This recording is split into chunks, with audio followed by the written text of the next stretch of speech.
Alright, check. Make sure this mic's working, etc. Looks like it.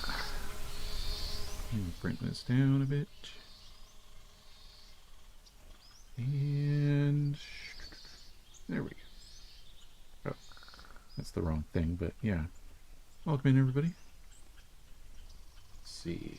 Is this in a good spot? I think it is. I want Lightroom up, actually. There we go. Probably not going to do much audio through that program tonight. Welcome in, Maple Glades. And Math Teacher Guy, thanks for the good luck. Hope you're having a good night. Yeah, so I haven't had many bird photos I've taken this week. I was hoping this weekend, but wow, weather's been not good for it. So today, for example, I actually spent a lot of time in the flea market trying to find some more of those LPs and bird field guides and stuff like that I'm collecting.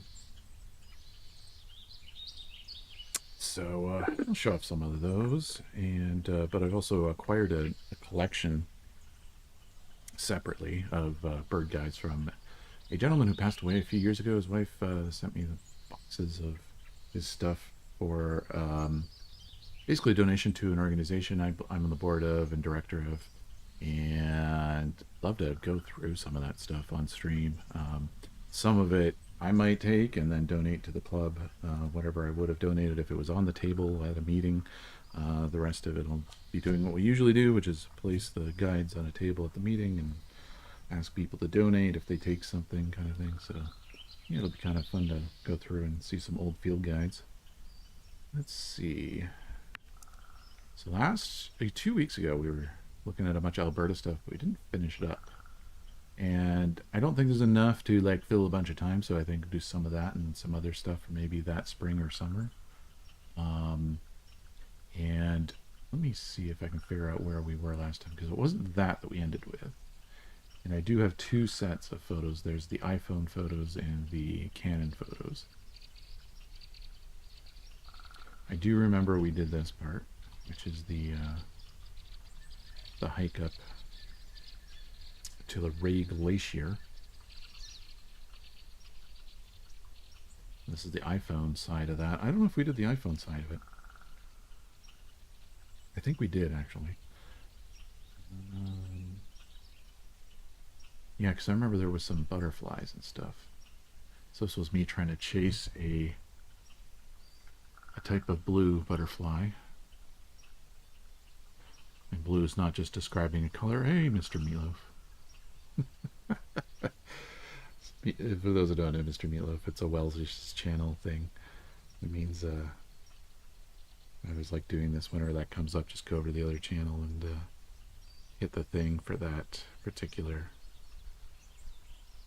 bot, even though I'm streaming, because I think it's funny. Let's see. Oh, wow. Now I gotta get all my tabs set up correctly again. Hi Gaza, welcome in.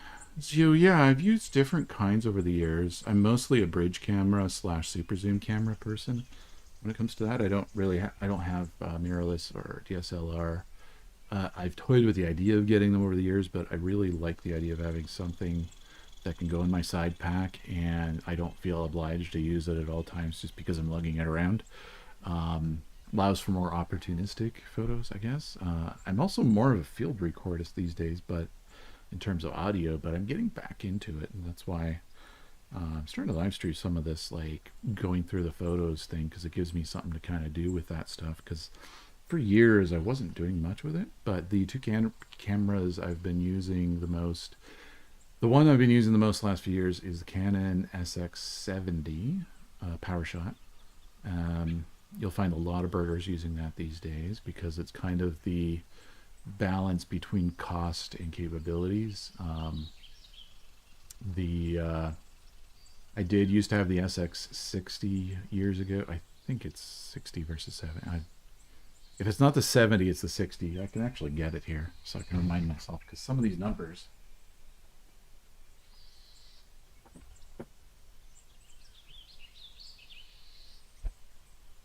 sometimes model numbers throw me off.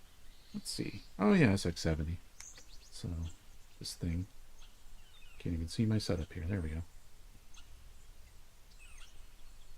So this is capable of what they call 65 times zoom. Of course, the one thing you got to ask. Yeah, they vary from country to country as well too. So like the Panasonic Lumix, which I have a Panasonic Lumix FZ 70, or maybe it's 80. Might be 80. It's also around here. I think it's in here too.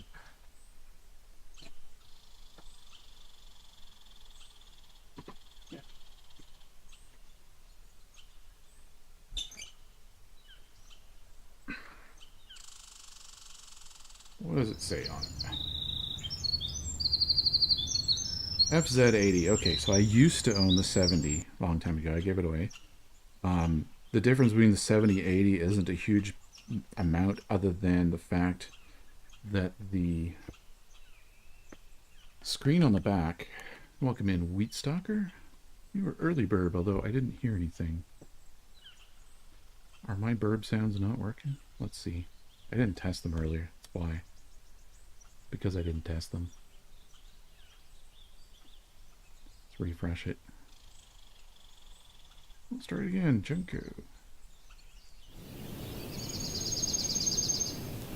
Huh. I'm not hearing any bird sounds.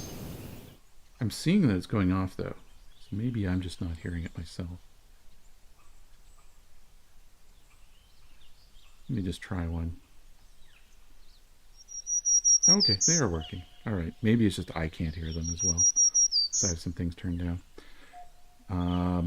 Yeah, where was I? So, I used to own an FZ 70. Then I got the Canon SX60, not 70.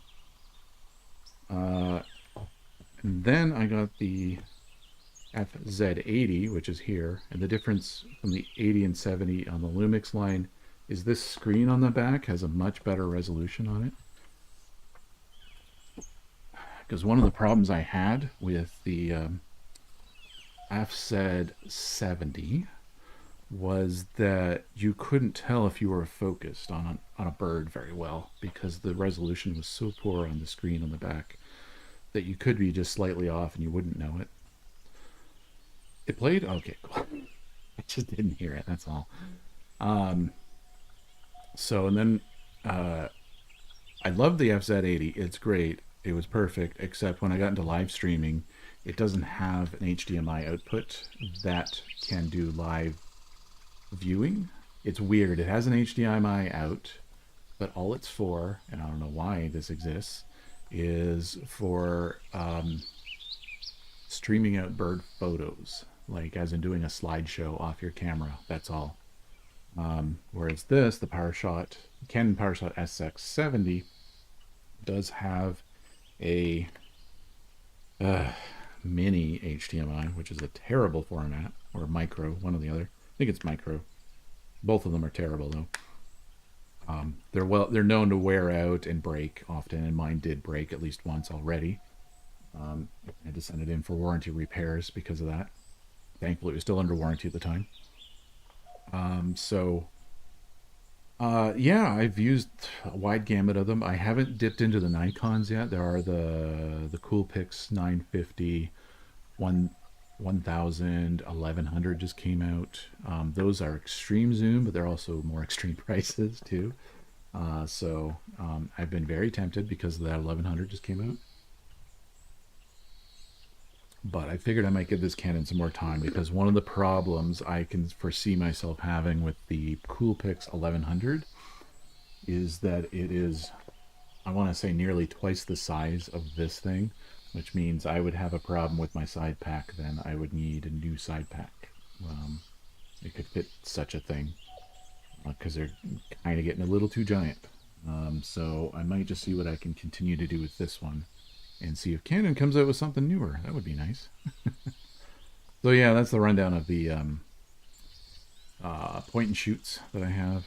I like them because of just the amount of opportunity you can get to use them, because if you do something like I do, which I just have a side pack I carry all times, like a messenger bag type of thing, You can carry it along with you, and it's not very heavy. And in fact, you can carry other things with you in it. You can put your water bottle in there. You can.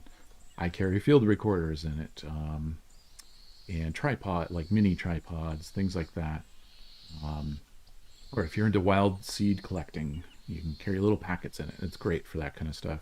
And I just happen to have my camera in it at all times, so if anything happens, I'm ready at a moment's notice. Whereas, if I had a big giant lens, it would, I'd have to know that I'm going to be catching some stuff. Otherwise, I'm lugging a big thing around. Lumix GH5 Mark II for wildlife videos. Oh, nice. Gathering dust, they're so heavy. Yeah, that's the downside. But yeah, and I definitely understand the need for a difference for videos too. Yeah, the Lumix Olympics. Yeah. So yeah, that's something where these cameras aren't as great at videos, but then again, they can zoom way in, and I can fix some of the shakiness in post, because anti-shake stuff has gotten so much better in the last few years. So, uh,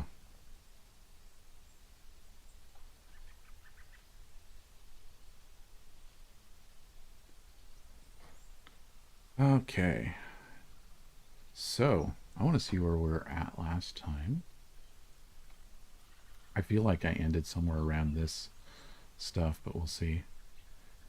Yeah, so on the way back from the Ray Glacier, I think I'm going to go back a few photos to see if I missed anything, but this was a site on the Kananaskis Trail Highway. This was in July 2023. We had some mountain goats. This is iPhone photos from my iPhone, I want to say 12 at the time. I'll use iPhone for my more landscape shots or opportunistic nearby shots. Like, well, I'm driving right now, so I'm not pulling out the whole rig, but you know, this is something where you just kind of have to pull over and let the animals go by, kind of thing. So some bighorn sheep, mountain goats, whatever you want to call them.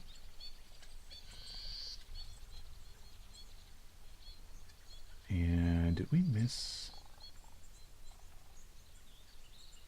Right, this was the iPhone stuff. So if I were to go to, so that's 718. Just want to double check.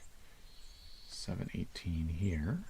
So this is stuff with the Canon, which I believe last time we were ended, and we had looked a bit at birds like this. This is the gray crown rosy finch. This is a juvenile. Really worn out feathers on this bird. And this is one of the photos we edited. Right. One of the better photos. Did not expect birds up at the glacier. Right, here's one of the blue butterflies that I'd found.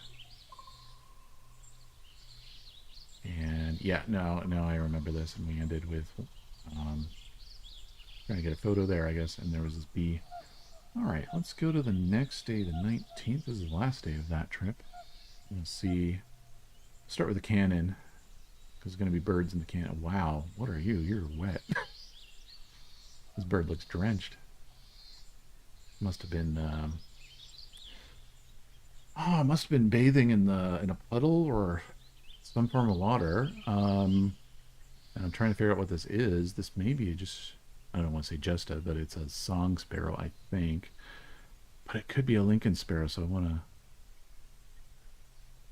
I want to see a bunch of photos of this. I'm thinking this is not a song sparrow. This could be a tree sparrow. Why are these photos so blurry? Okay. Let's see. Did we get a good shot at some point here? No. We got a twig in the way most of the time. We may have to pull up whatever the best shot was. Sparrows are hard enough, but when they're wet. Oh yeah, you're from the UK. You get crown sparrows. Yeah, we get so this is Alberta, so they get different sparrows than we get in Ontario. And so I'm not as well versed, but I feel like okay, first off, is tree sparrow even in the range? And we're gonna pull up Safari here in a moment. Browser and take a look at ATSP. American tree sparrow. Where's my thing here? I'm gonna turn on that. All right, I don't know that it's a tree sparrow because I don't see the bicolored bill. And it's not the right range. Okay, so I thought maybe there's bicolored bill in there. Just to do a comparison. Wasn't sure.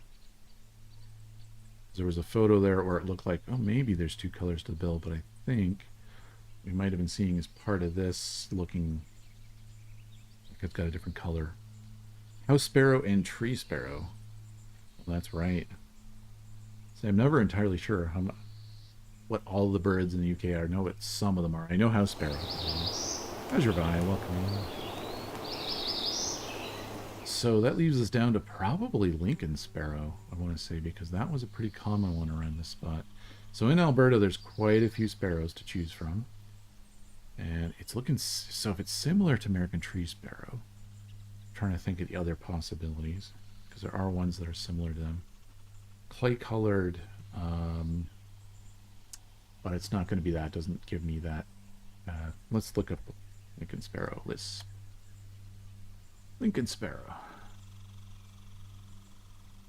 Closer. The bill's the wrong color, though.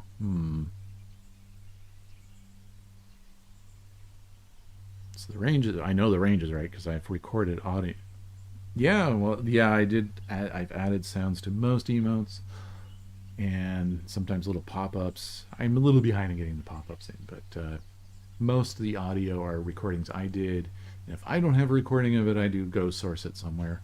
And there's some emotes of other streamers that play things too, certain burb emotes. Let's see. So if it's not Lincoln and it's not that, I want to take a look at, we're going to pull up, what's it called? All About Birds. So they will give you so if you go something that's similar, so oh, they don't do codes. Okay, tree sparrow. So we got our American tree sparrow. They'll do a whole thing if you go to ID info where you can look at similar species. Chipping, that's a possibility.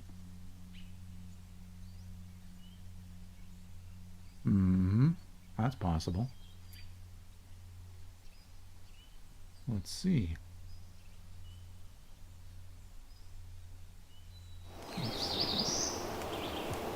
What in future rounds?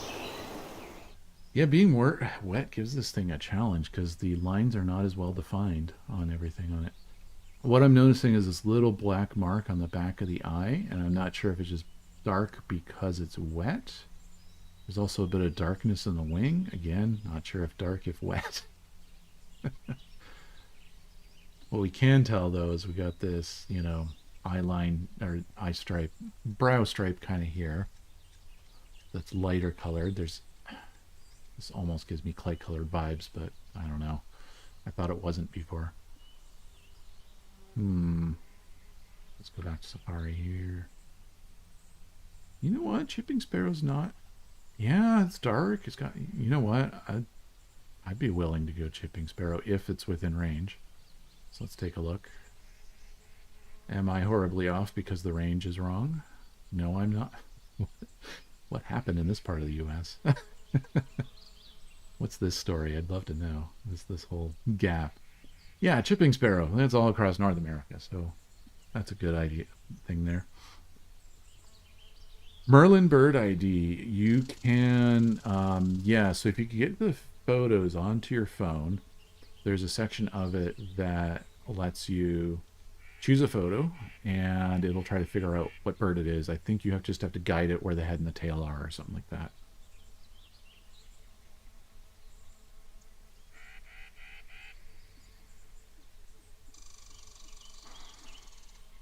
Yeah, it's a weird little gap there.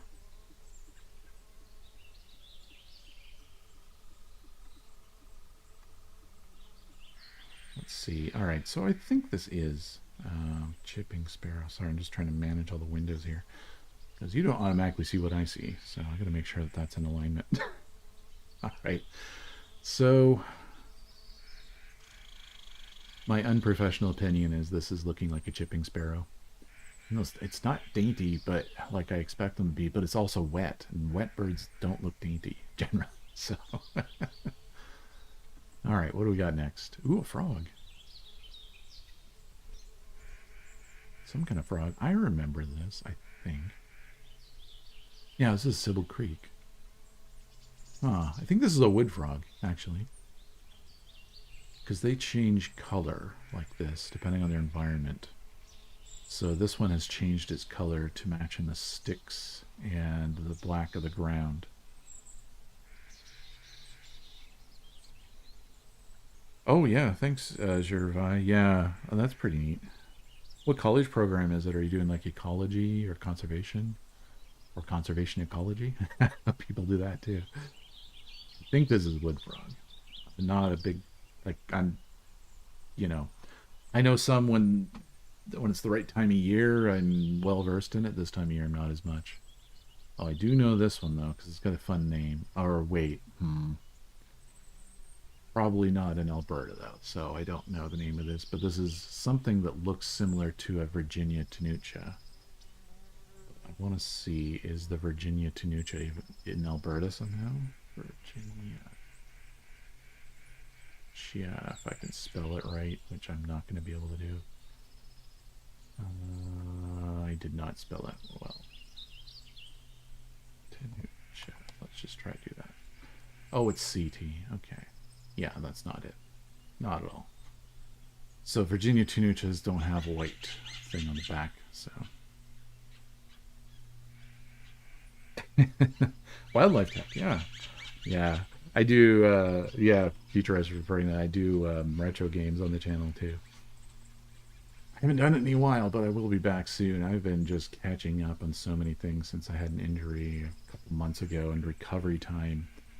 Well, it wasn't that bad. What it did is it happened during when I was just at a rush of my own personal projects, so all of those got pushed back a lot. So things like extra streaming, like gaming streams, just like I don't have energy for this right now.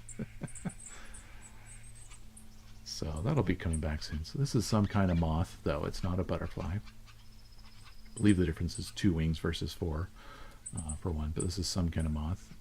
I might have it on iNaturalist, can I think of it. But we'll leave that alone for now so that I'm not just bouncing all over the place. This looks like fireweed, I think. This pink flower. But it could be... It's a thing called rose something. I also wonder if it would be, but... Because you know what? I'm not sure that this is fireweed. This seems like there's not enough flowers on it, but... It does have the right leaves. It's the wrong time of year for me for looking at this stuff. Alright, let's go through. I like the nice thing about when you have a camera, the cameras like I have, like these things, is when there aren't any birds, or when you're low on birds, especially during the, and this happens to everybody who's deeply into doing birding in the field, is at least in this region, late July into August, it's hot, it's to be humid, the birds aren't out as much, but that's perfect weather for butterflies, dragonflies, damselflies, these kinds of moths, wildflowers, all that stuff. And so when there aren't as many birds, you turn to the butterflies and dragonflies and so on. But I guess this one just came across my path. I must have got a lot of photos of this one. So I don't know if we ever... I may have never gotten identification on it. So we might in the future do like an iNaturalist stream. We'll look at things like this. Also, one of the things you see on moths is these like feathered antennae. There's also a beetle of some kind here, it looks like, or some kind of bug. That's the fun part of doing iNaturalist, is when you get photos like this, you can then throw into iNaturalist this and find out what it might be, but then also this and find out what it might be, and the flower as well, if you're not aware. So let's see. Yeah, I made sure I got a lot of photos of this one because I wasn't sure what it was. I think this is fireweed. Oh, and look here. Here's an egg sac, or egg collection. So this just looks like it's like saliva spit kind of look to it. But really what this is just a lot of eggs. It's like grasshopper eggs, I think. And they just form and they spit these out in kind of a sticky saliva-like substance. And they'll all like hatch out of there. I believe it's grasshopper, but there might be other species that do that too. Froghopper, yeah, or plant hoppers might do it too. So it could be a plant hopper. So those are things. Oh, what was this? Oh, I went back to try to... Oh. So if you were here a couple weeks ago, we were looking at my pika photos, and I was surprised I didn't have any great pika photos. I forgot I went back a second time. So there are mountain pika in Kananaskis country where I'm doing all these photos from, taking all these photos from, and they love where they live in these rock slides. So you find a rock slide in Kananaskis country, you'll probably find some pika. So, guessing there isn't one in this photo. I probably just missed. But if we go in here enough, there we go. Oh, is it? Oh, wow. Okay. Let me check here. I want to see if that pika was visible in the previous photos at all. And we just missed it. This is the first photo I can actually see where it is, right here. This is a pika. Those who don't know what pika are, you probably have heard of Pikachu, and Pikachu's a pika. There we go, it is in this photo. It was down here. Now we're going to have some more zoomed in photos here. Pika were so entertaining sounding. They make these crazy calls. And maybe we'll get a video of that, actually. Because last time I could have swore, I was like, oh, I thought I had a better video of this, but we didn't have very good videos. And I remember now I made a specific return to this spot, which wasn't very far up the trail. And this was up, quote unquote, up the trail. It is an upward hike. But it was only like 10 minutes up the Ray Glacier Trail. And I just thought the pika were so cool that I wanted to go back. And it was so weird that anytime I had stopped to take photos and look at the pika, everybody was just kept on going. It's like everybody'd seen pika every day. I think that's one right there. Here we go. So they do this thing where they run out from the rocks, stand on a rock somewhere, and then call out like a big squeal, and then they'd run back in. Anytime you see a blank shot like that, there was one here a moment ago. They run fast, but they're pretty friendly in general. So it came back to the same spot. They do return to the same spots sometimes. I hear that Lincoln Sparrow in the recording in the background. Or is that... Yeah, I think that is. Okay, this looks like it might be a pika thing, so let's see. Oh, no, that was a 2-second video. Or was it? Wait a minute, what happened? Oh, it's only like a second. No. Let's, give me a second here. Yeah, I've got the Lightroom muted, okay. Just because I don't know if I want the audio from it yet. Okay, I think I was taking a video here hoping that one would run out. Oh, there it is. And there was a meep sound. So let me, I'm going to turn off the audio background. I'm going to bring up Lightroom again. The sound from Lightroom. We're going to play that again so you can hear it.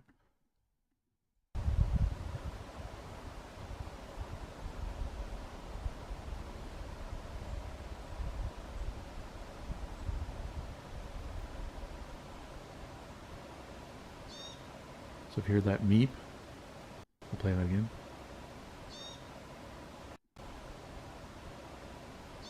That meep is their sound.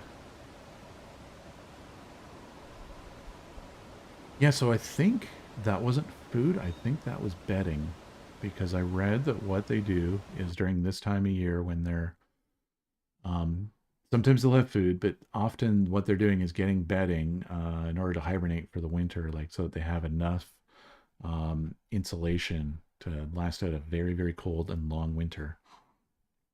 Because this is like somewhat high elevation, and even late July, it's like, yeah, let's get ready for winter again. Okay, we'll bring back the other sound, but I'm sure we'll be back to this again. Let's see, Lightroom.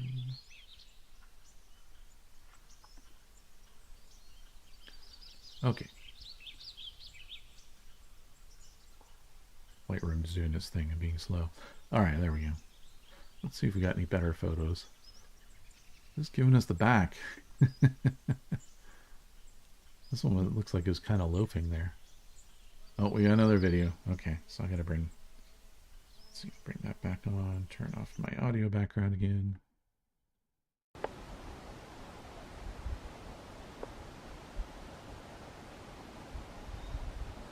Not the most stable, but I could stabilize this in DaVinci if we want to.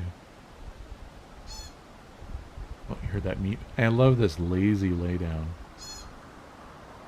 So here's another one doing meep.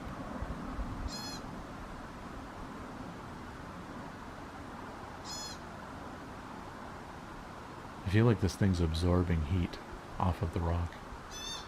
Oh, it called back.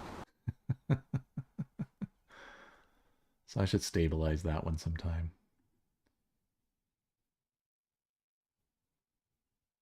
Okay, let's see. So that was 33 seconds. I just want to see if there's any other videos. So we can skip to those. Yeah, there's a couple more. All right. That's slow because of my network. This is all on network drive. Oh, this one's super close up.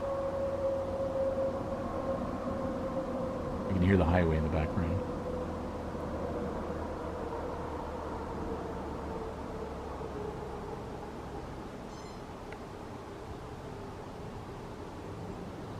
One bit to meet.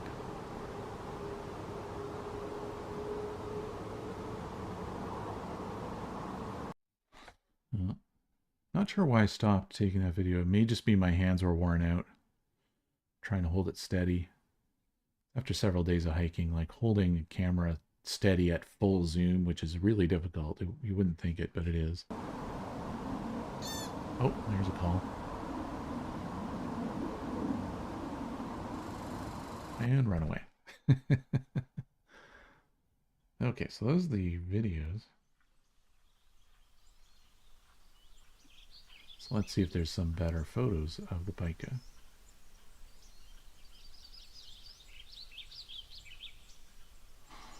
Let's see here. So it was around this we were at.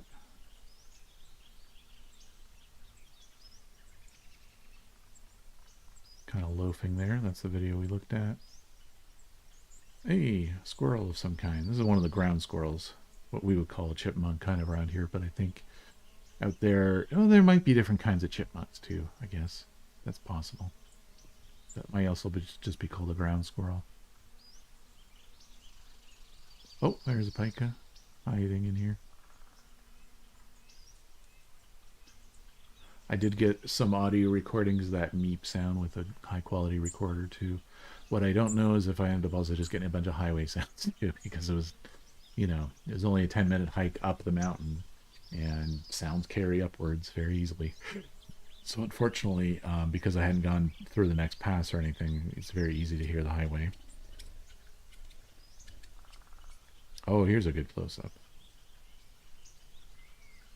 A little overexposed, but I could probably process this better. I probably have some other photos I've already edited.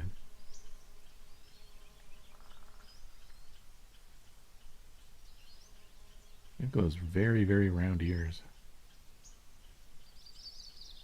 Well, that's a very good close-up there. I just want to see what else. Is there one I've edited of these? Really surprised there isn't.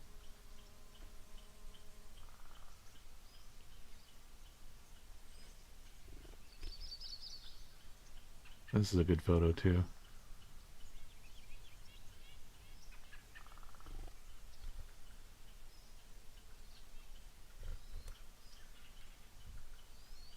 This is probably full zoom in, I'm guessing.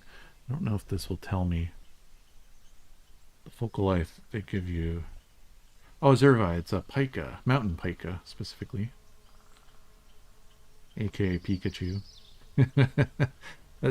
Pikachu is the reason I thought it was like originally. I thought it was Pika, but it's actually Pika.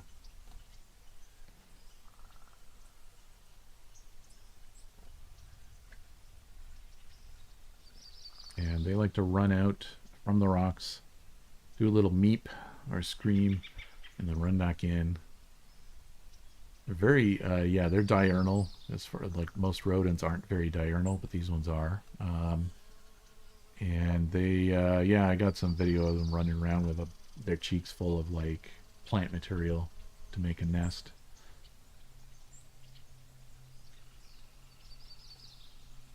Ooh. Yeah, and this is one of it calling, and it's a very short video, I think. Oh no, this one doesn't call. This is the one that it's sitting there. We showed this earlier, but I don't mind showing again. I think the one that would actually be coolest to show again would be that one where it ran into frame with some veggies, which is actually probably just plant material for a nest. Watch over here on the right. Runs in with all the plant material and runs off.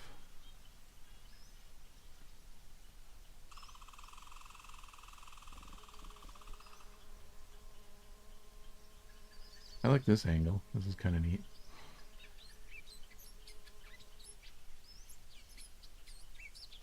Some big whiskers on them. Oh, it's going good, Maple Glades.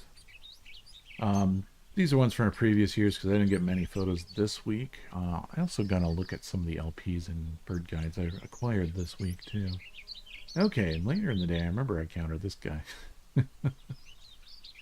Anybody know what this one is? I have to go look it up again, but I'm pretty sure I know what it is.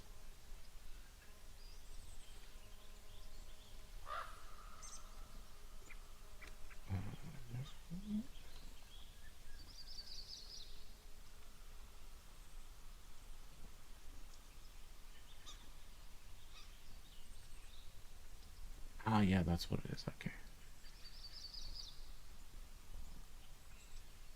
I know what class of things it is, but exact name. So this is a type of marmot. You think this is the hoary marmot? This is a little lighter colored on the whiter side. But it was, I was driving down Sibbald Road and this was just literally sitting, it looked like a puppet just sitting on the guide rail there. So yeah, I had to take a photo. I had to get out the Canon camera and get some photos of this guy. It looks like I did edit a photo of this guy right here. Ooh, I really over-processed this, I feel like. I wouldn't do as much processing these days to a photo like this, but still good.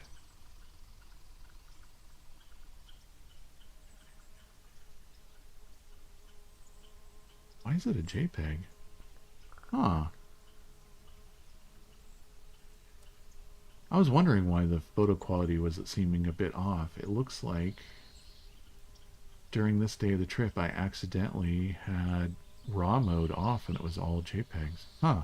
I usually shoot RAW, so I was curious about why. Like, in my back of my head, I was like, all this stuff seems a little off for some reason. Well, that explains some things. Alright.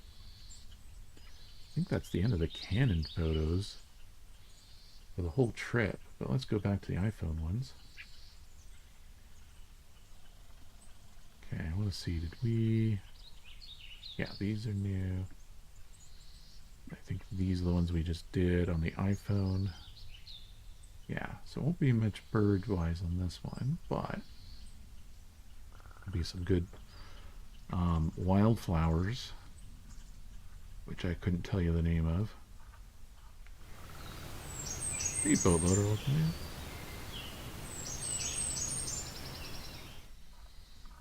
Trying to figure out what I was taking a photo of here. Other than just maybe I wanted some photos of different trees, species for the for Nine Naturalist maybe.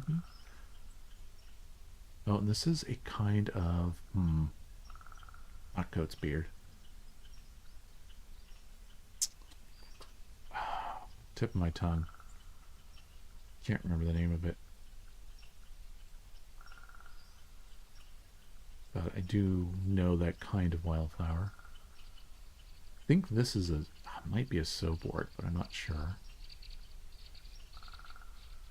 Oh, we're hearing some white-winged crossbills in the background, I think. Oh, this was interesting because this is like some kind of mushroom underneath, and then these are some kind of flower on top. Really weird looking mushroom. It looks like a pumpkin pie.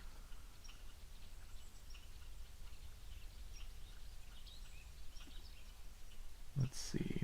I got some good side shots of it, I guess. Here's a side shot of that mushroom. Let's see all of the little, I guess that's where the spores are produced and come out of the mushroom. It was one big mushroom.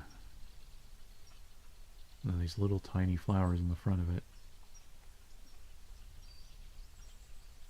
Is this a butterfly? Oh, I got some butterflies on my iPhone. Neat. It's a fritillary of some kind. Out of focus, unfortunately. Oh, there we go. We're in focus now. This is actually a pretty decent photo. This is a fritillary. I don't know what kind of fritillary.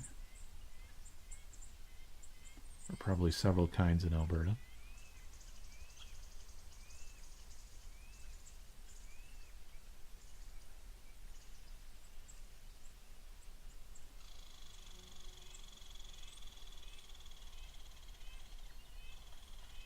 Oh, and a crescent butterfly. This is clearly a crop zoom, like digital zoom one, from what I can tell here. Ooh, it's some kind of cinquefoil, I want to say. Some marsh plants here. Let's see. Oh, I tried to get the underneath of this marsh plant. It's one of those bell hanging kind of plants, and I tried to get a photo of underneath it. A lot of my iPhone photos are meant for, oh, now I remember this, meant for kind of using an iNaturalist, so trying to get different angles and details. Okay, I remember this now because I came across this random egg there. Can't remember if I worked out what it was exactly. I do want to check here. I'm going to pull this off for a second, bring it to the other camera. I used something for, okay, it's nothing that important. So I was like, one of the pieces of advice is use like a credit card or something for, to compare size for the egg so you can later on figure out what it is. I wanted to make sure I didn't actually use a credit card.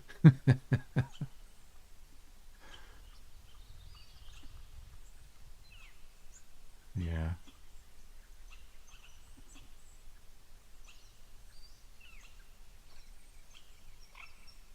Oh, yeah, here's a bunch of fireweed and some form of cinquefoil, like fireweed. Seen a video of it. Let's see. Another one of those big, ugly mushrooms. Well, this was a really nice path. I remember this now. So I got recordings here of western wood pewee in this little, like, it's like an alder, or let's say an alder grove of some kind. Some prairie, I don't think this is prairie sunflower, it's prairie something or other. The button flower, I think. And oh yeah, there's these, some of these mountains have this kind of thing on them. I presume this is from logging, I guess. Like, do they log like this in kind of straight lines? It would make sense, I guess. Unless it's for like skiing or something, or both. Maybe they logged it and then they did it for skiing. But I I don't remember there being any ski resort there, and there's no gondolas or anything, so I don't know. Have to have someone local to find out about that, I guess.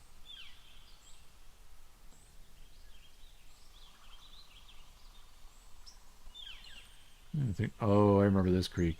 I slipped when crossing it and broke my recorder. Fortunately, it just kept working, but the screen on it was dead. So I was stuck with the same settings until I later repaired it, a few months later.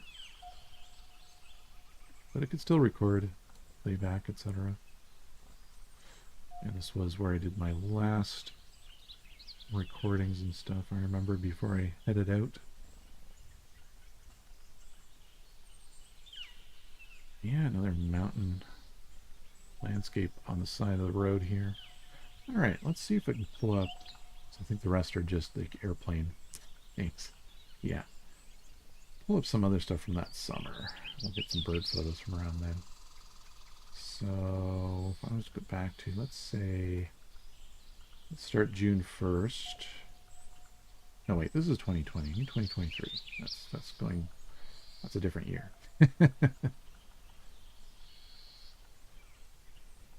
It's got a tree swallow.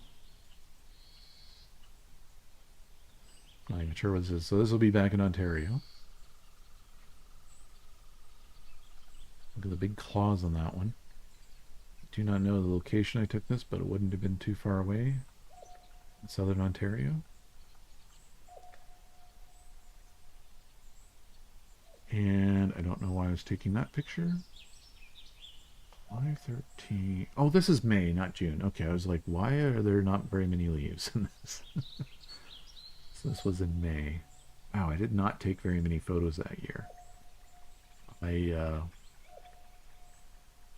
Normally when I'm out and doing proper photography, it'll be hundreds in a day. So there's only a few days here where there's a lot, and those were Alberta things. But we got here an indigo bunting singing its head off. Probably got lots of audio recordings of it. Eastern bluebird.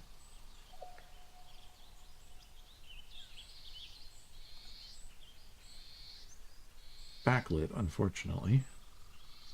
I need the view from the other side is what I need.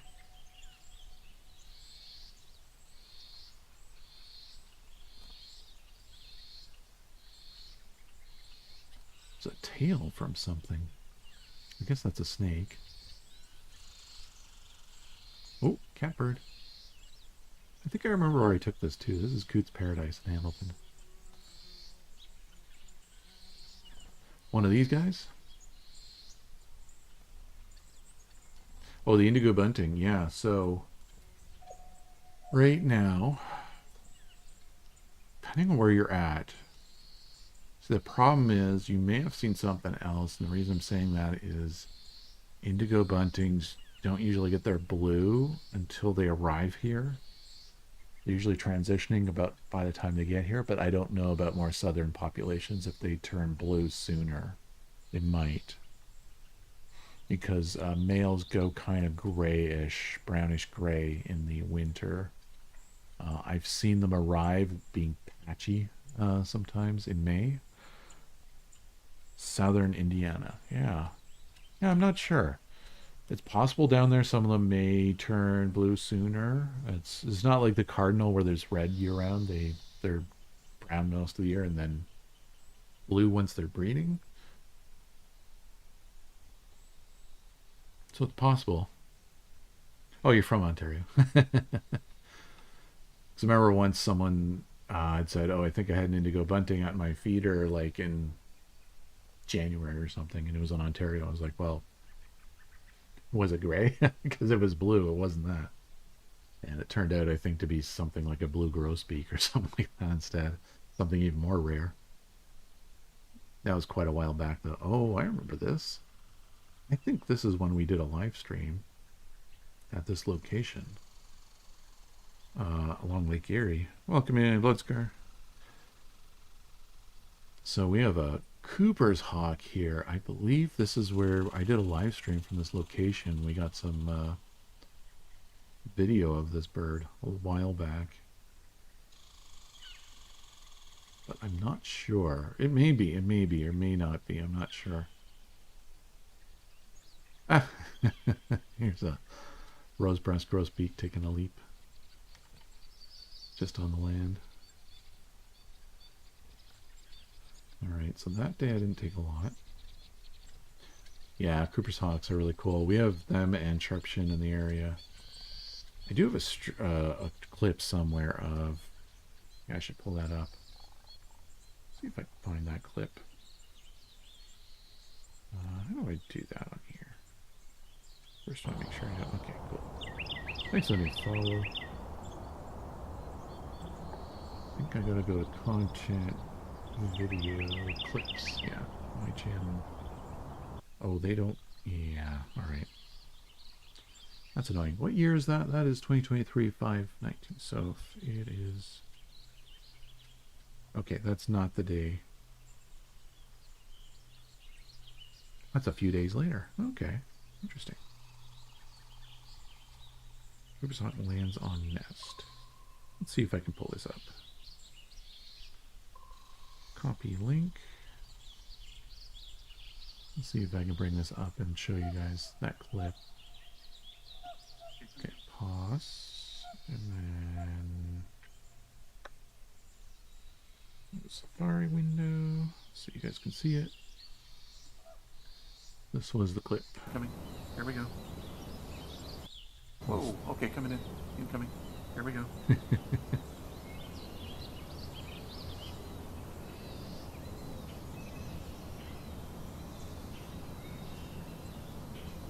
So now I wonder if we've been looking at the young ones this whole time, or what's going on. But here's one of the parents.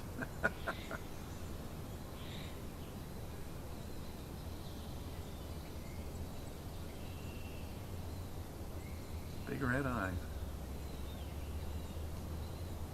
Yeah, I think that's that same Cooper's hawk. Maybe I went back a few days later and got pictures of it. Our patience has paid off here. We were sitting there for a long time until we got this clip.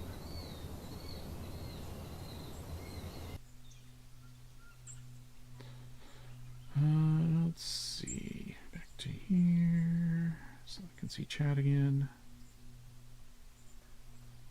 Alright. I set up everything. Overman Squid. Or Retro Homebrew. I have a note there that says Squid. Let's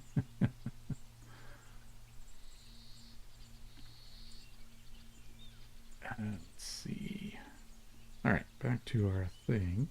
I don't know how many times I've said that because I have that note there. What do we have here? Something with a yellow undertail. Ooh, nightline.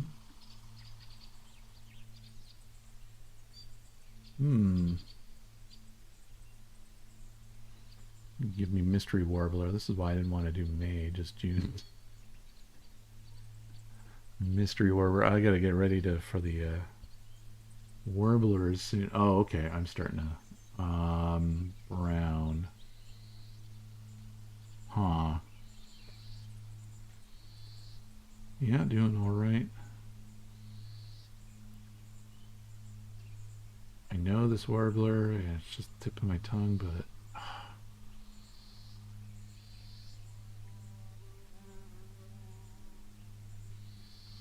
wow, why am I blanking on this?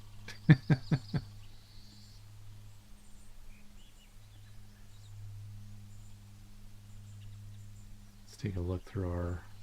I was going to do a quick look at Warblers, Ontario. Just so I can remind myself, because for some reason my brain's just going, yeah, I don't... Oh, palm warbler. Yeah, there's this first thing I look up. It's like, yeah, palm warblers are common in Ontario at this time of year. And that's why that would also, I understand now why I would be confused right away. We don't get palm warblers breeding in this location. They just pass through. So it's kind of like May and September, the only times I get to see them.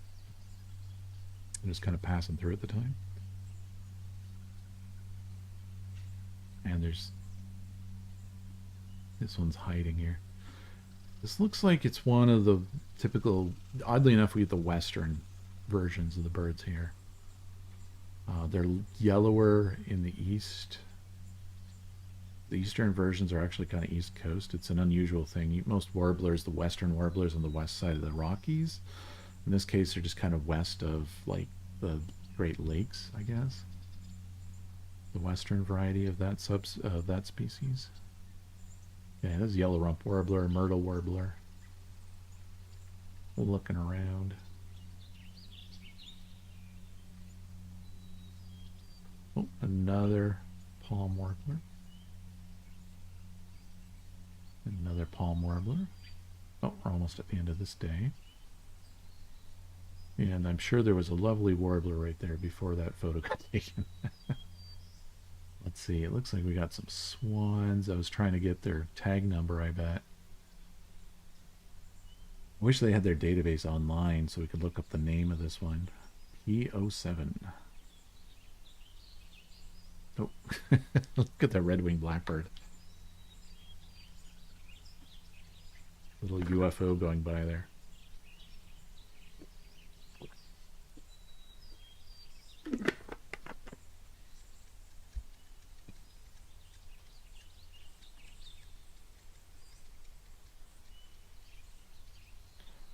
Oh, I know where this is. This is one of my friend's properties. He had a pair of tundra swans living on the property. Oh, great crested flycatcher from the back.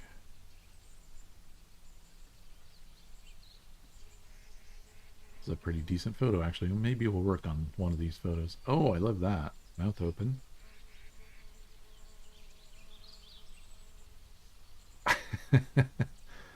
Looking to scratch an itch. Scratching an itch. I work on that photo with the mouth open because I like those kind of personality things. Oh, and we got a flicker, northern flicker, sticking the head out of the hole there. Why is this a JPEG again? Wow, I really, like, at some point that year, I accidentally switched things to JPEG, and because I wasn't reviewing my photos like I do now, I didn't notice that I made that mistake. I'm gonna check my camera right now because I'm paranoid.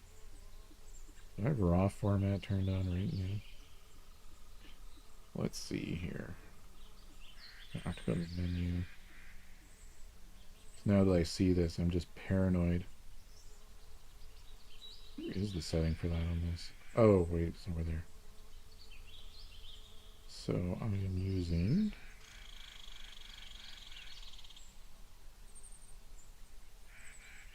where are you? Oh, image quality. Good thing I checked. It does look like I'm currently not even using RAW right now on this.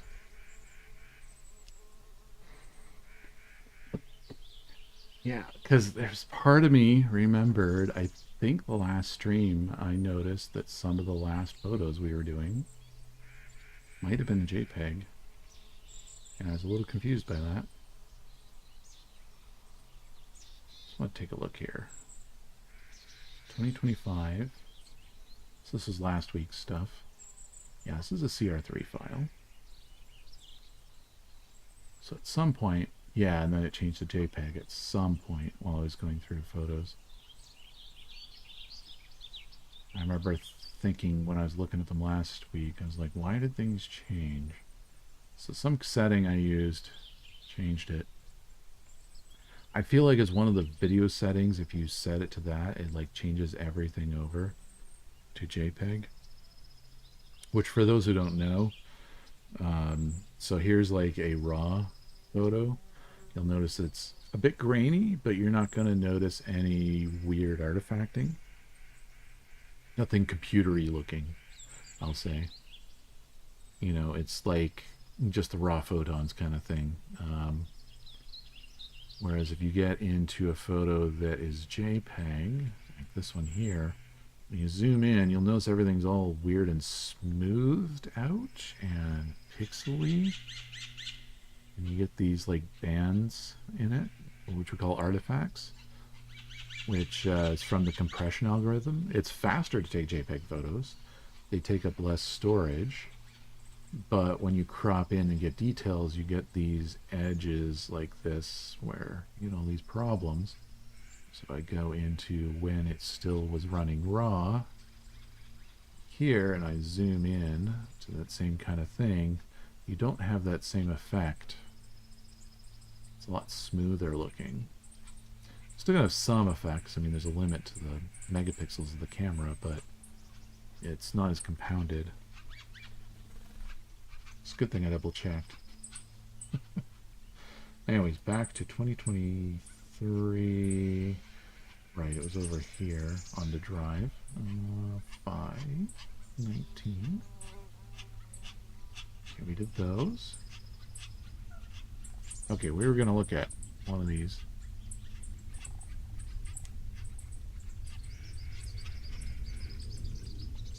I like this one. So it's in JPEG. That's so annoying. That's going to mean I'm not going to be able to do as much with this without it being too obvious.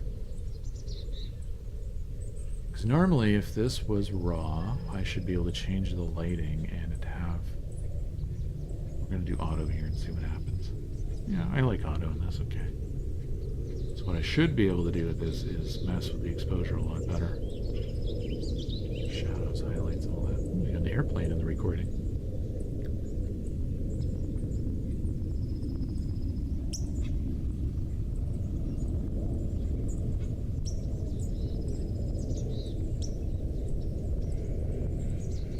Yeah, that's alright. Not a bad bird photo. Might move them a little more over that way. Save him for some time later. Post it to social media sometime later. What's this? Oh. Ah, there's a squirrel. Probably saw something odd. I was like, what's that? Squirrel? It's a squirrel with an unusual, like, patch colors on it.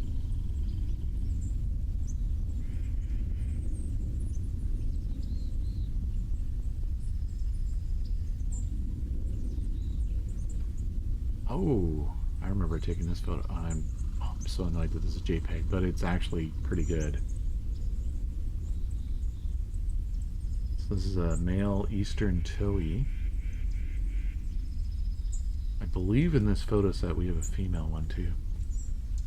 You know, when I was taking these photos, I should have noticed as well, because the camera shoots photos a lot faster when in JPEG mode.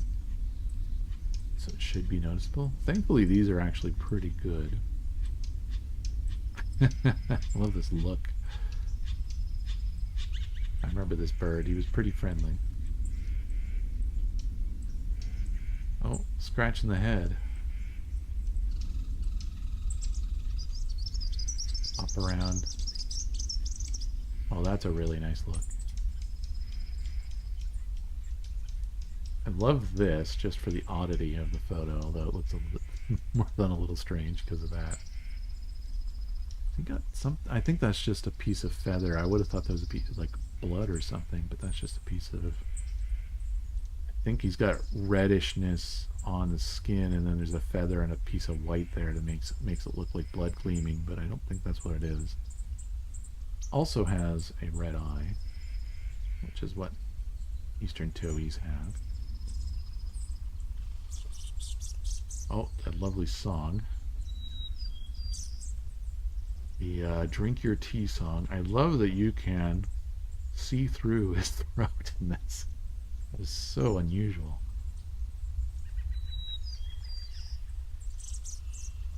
Huh.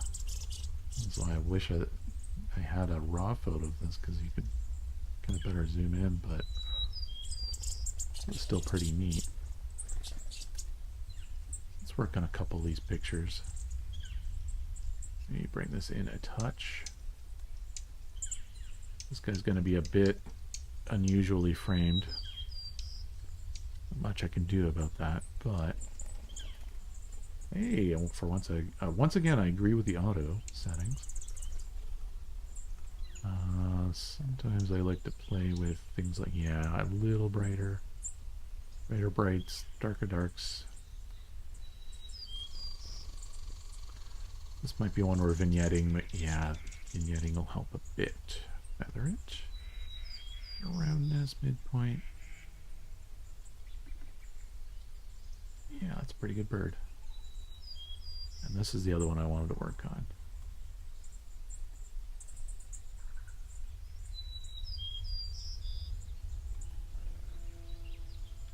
It's good framing. What does Otto want to do? I don't disagree. Otto's being pretty nice to me tonight.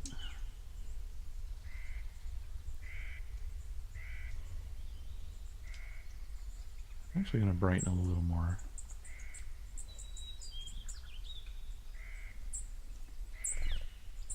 Bring this in. I think I'll use the color or paint. Yeah, paint. It's a little more subtle.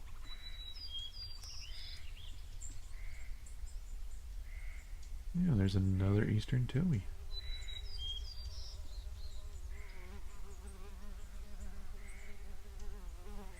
Yeah, I'm right. I did get a female toe here too. So if we go through these photos, that open mouth. They are very dramatic looking when they sing.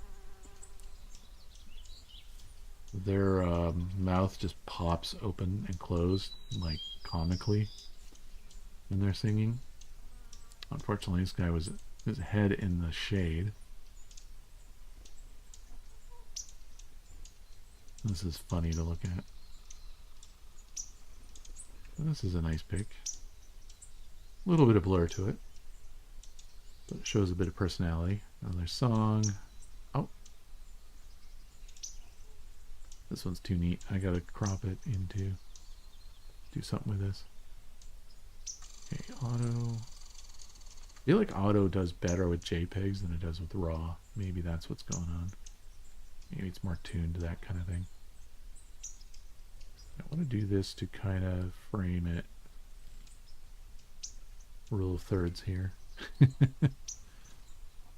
Highlights are a bit bright, but I don't know if I can do much about that.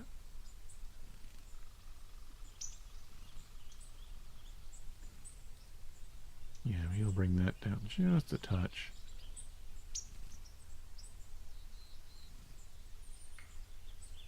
Not that, I want that. A lot more subtle. That's another good little edit. This guy. Scratching his head. We'll have the female next in a moment. There we go, female. And she's got food. And I'm pretty sure I've edited one of these photos. Let's see here. Yep, the very next photo. This is one I did some editing of previously.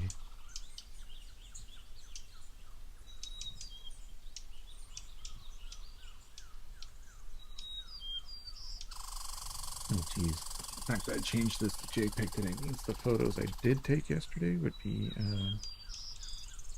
JPEG photos. Yep. Well, hopefully they're good ones. Guess we'll find out next week. Presuming I get some this week. So this is a female Eastern Towhee. Filled her mouth full of bugs. There's some various worms and God, there's a mealworm and a caterpillar and I don't know what else. I don't know how they collect this many things at once and don't just like bring one or two things back at a time. Like, how do they stack so much in there and still catch things?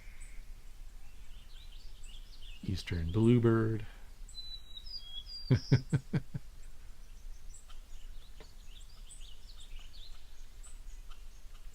A nicely perched bluebird.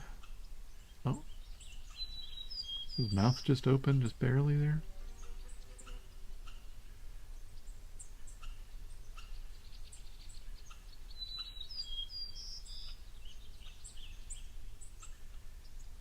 What was I trying to get a picture of here? Oh, this is a female scarlet tanager, I think. She in the previous photo? No. Yeah, that's a female scarlet tanager, but we'd have to edit this just to bring the light up a bit. So show the yellow. So they're yellow birds with a black wing. Yeah, I'd have to really crank this to get that. They hide really well. They don't tend to be seen very much. That's probably why I took the photo. Oh, and there she is taken off. Right there. Oh. The song sparrow. Getting some water.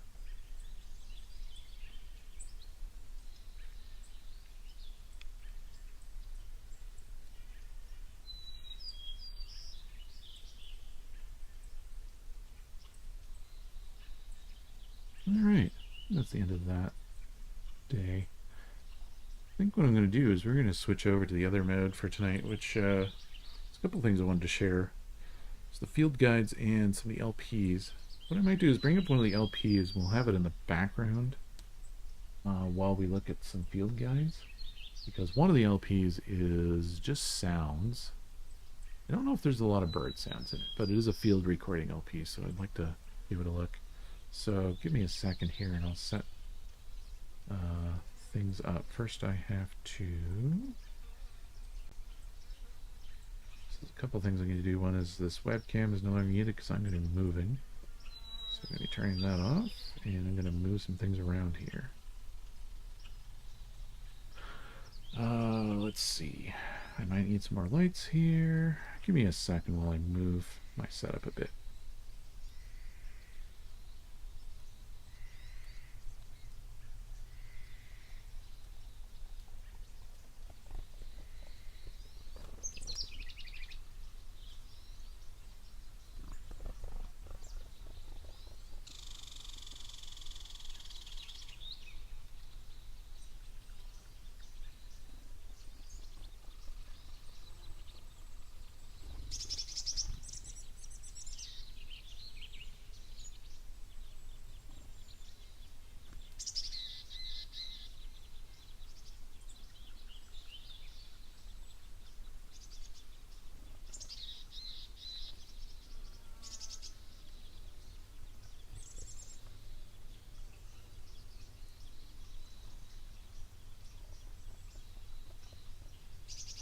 That's weird.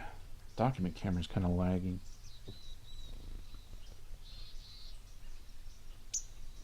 Not sure why the document camera is lagging. Let me... You guys see that on stream where it's just lagging a bunch? If I move this around. That's a new thing, if so. Maybe I need to plug this in more directly. Give me a second here while I sort this. Shouldn't be doing that. I wonder if it's the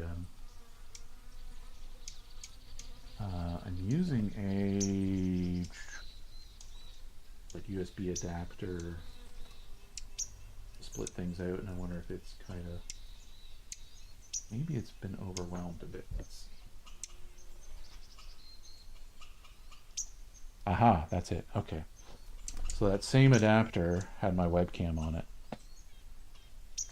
So two cameras on the same adapter, not good. Guess that's the problem.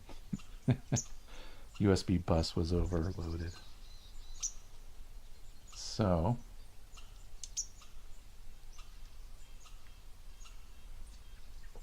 I'm going to turn things so that I can see things better. Let's see, we can turn off Lightroom in the background there.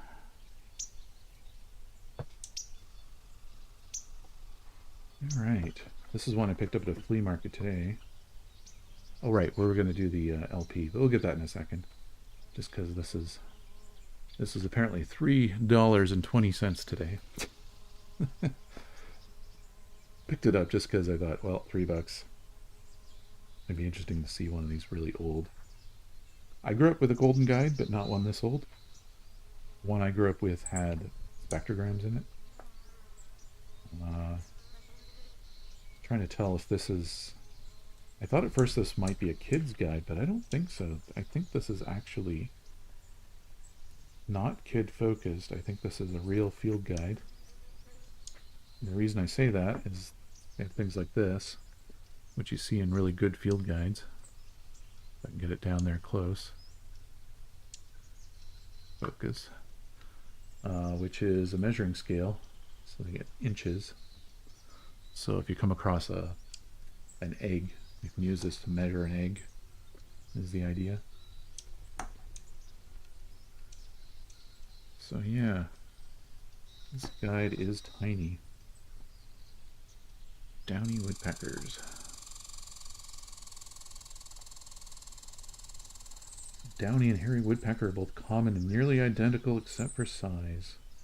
Hairy's larger by some 2 inches, much heavier black bill. Both males have small red head patch, lacking in the females. Okay. Downy feeds with chickadees and nuthatches in winters, often at feeding stations. So does that mean... Oh, interesting. So this guide decided to skip the hairy woodpecker.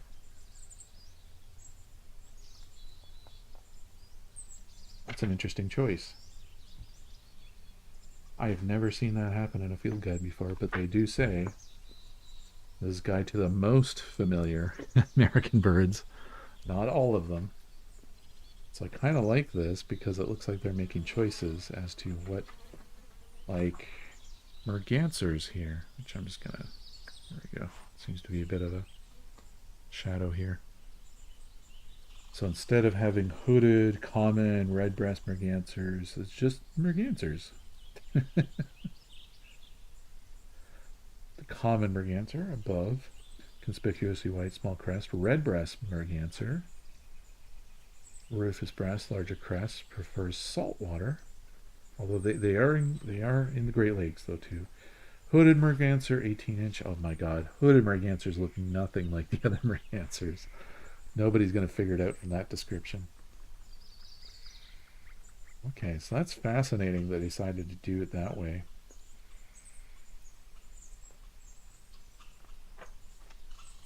Canada goose, bittern. We don't deal with obscure, unpopular birds here, yeah. Like they have the great blue heron, but it looks like they have decided not to do. So that's the great blue. They've decided not to do, oh no, they have the green heron. So there's a green heron. Widespread heron. They don't have the little blue heron. They just have the great blue heron. Black crowned night heron. But they didn't do the yellow crowned night heron.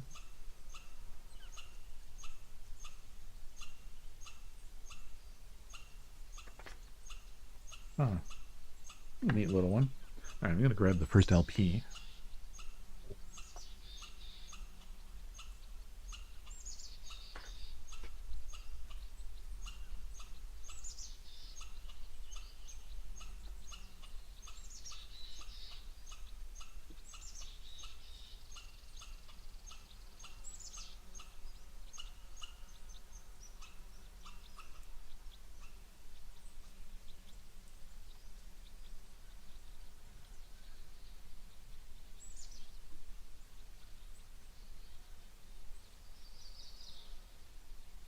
I'm going to start to set things up for the LP. Let me turn off this audio background thing.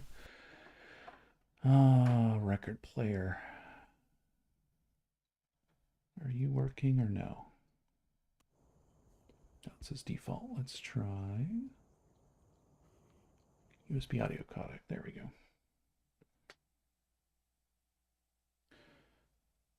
Oh yeah, I'll get to that question in a second.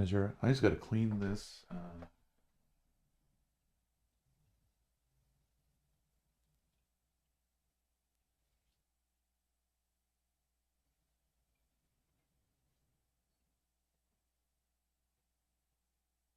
Okay.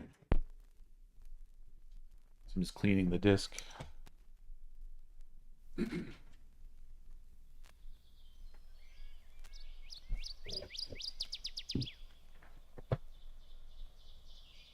Oh. All right. So what we should be hearing here is this album. I'll get to the questions in a moment. So for those who might be familiar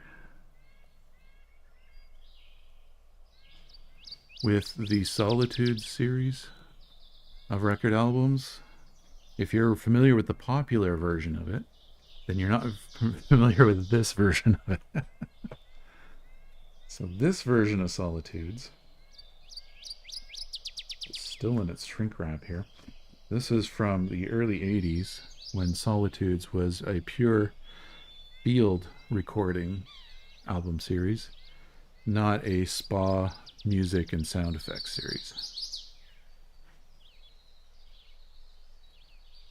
And these albums are entirely just soundscapes. No music, no narration. You can see the guy who does the field recordings there in his canoe.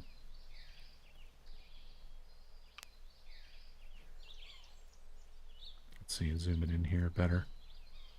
That is Dan Gibson, who is the creator of the other Solitude stuff, but I'll get to that in a minute. So, does that Welcome and Wire? Did that book have anything about Willie Ptarmigan? Let me look up.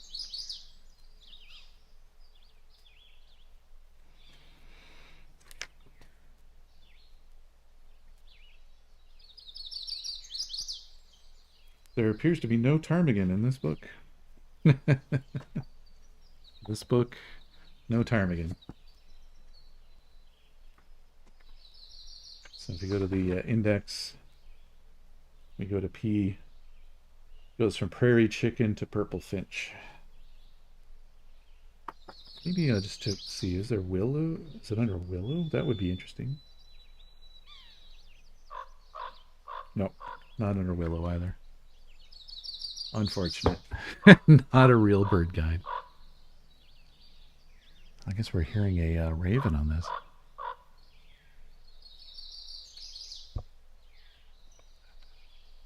Boo-boo, boo-boo, yeah.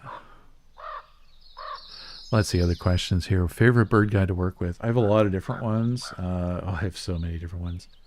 If you're just looking for general, I do have the Sibley guide here. That's a really good, just general one.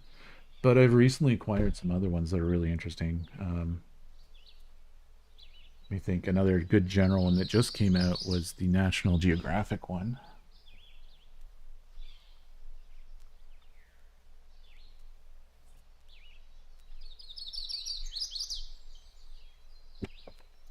This is the National Geographic that just came out. It's a 2025 book.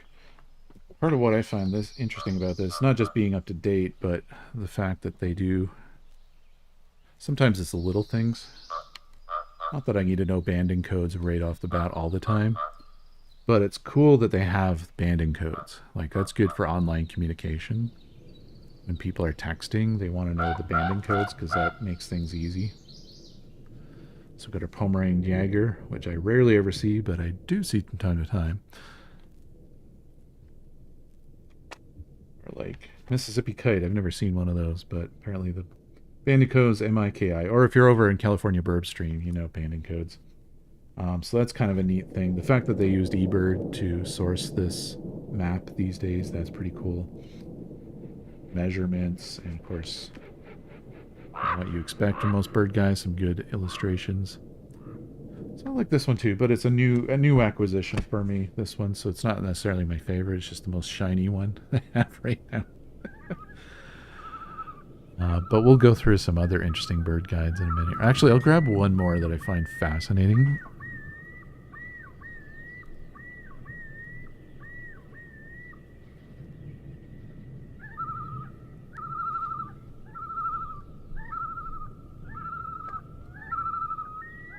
This one I've used a fair bit. This is the Peterson Field Guide to the Bird Sounds of Eastern North America. And it's full of spectrographs. So here's the blue jay, for example. So it's visual representations of the songs and sounds of birds. So there's your harsh jay calls, for example. And your squeaky high creak sound from a blue jay. Blue jay gets 2 pages on this book, by the way, because they're just so complicated. Very few birds get 2 pages in this book. Some get half a page even. Let's see if we can find something a bit more familiar. Actually, we're hearing loons right now, so let me look up loon.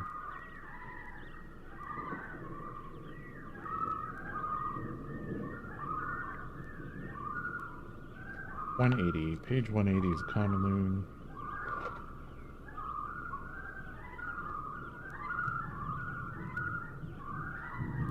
So here's a laughing whistle. That we're hearing right now, that's that. The long whistles we were hearing. I think this is the one, the scream we were kind of hearing. That kind of thing. It's an interesting guide. This is the Eastern guide. There is a Western one too. Nathan Pipelo, the one who made this one.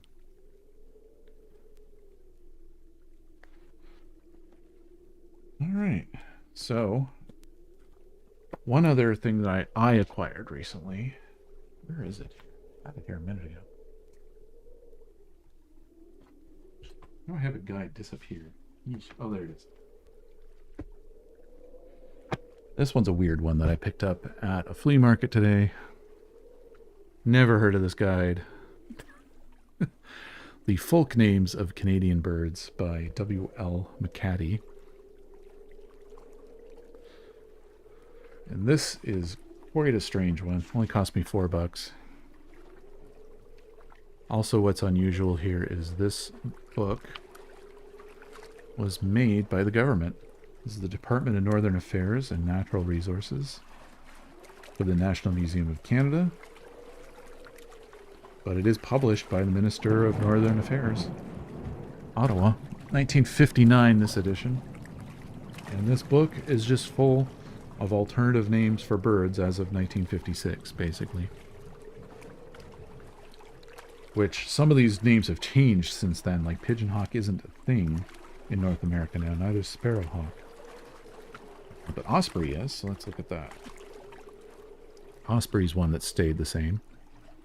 This one suggests the common brown fishing eagle is something that is used in Hudson Bay, I guess.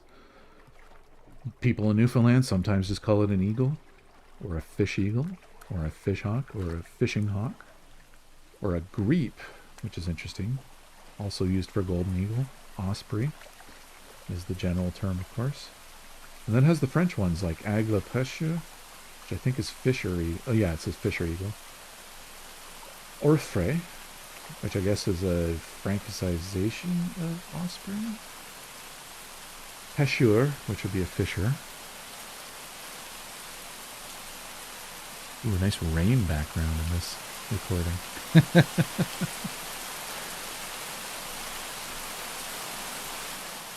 I'm going to actually bring that down a bit because it's getting loud. You get drowned out here. Let me know if that's fine. I'm going to bring that. I might actually bring down the recorder. I'll bring down my speaker here, sorry. Gear falcon, apparently also known as a duck hawk or an ice falcon, or a killer hawk or a partridge hawk, speckled hawk. Lots of strange names. I posted in Christine's Discord recently that today was a little joke that she made once in a while that has become relevant in this book, in that the cardinal, which they don't call northern in this because I guess it didn't get called northern cardinal yet, was referred to as a red blue jay in some places in Ontario apparently. And her joke was that cardinals are just blue jays painted red. So that's an interesting term that comes up. Indigo bunting. People call it a bluebird, apparently. Indigo bird. Oiseau bleu. Oiseau de Montréal. Red blue jay. Yep. Purple finch has a gray linnet. That's interesting. Or a linnet. Pine finch, red linnet, Mordeau rouge, oiseau rouge, pisson rouge, Rosa. So Rosalind is actually the current name for the purple finch. Rouget, in French that is. Got a bullfinch. Falling pine grosbeak bullfinch. That's interesting. Anyways, this was an acquisition today. Folk names of Canadian birds.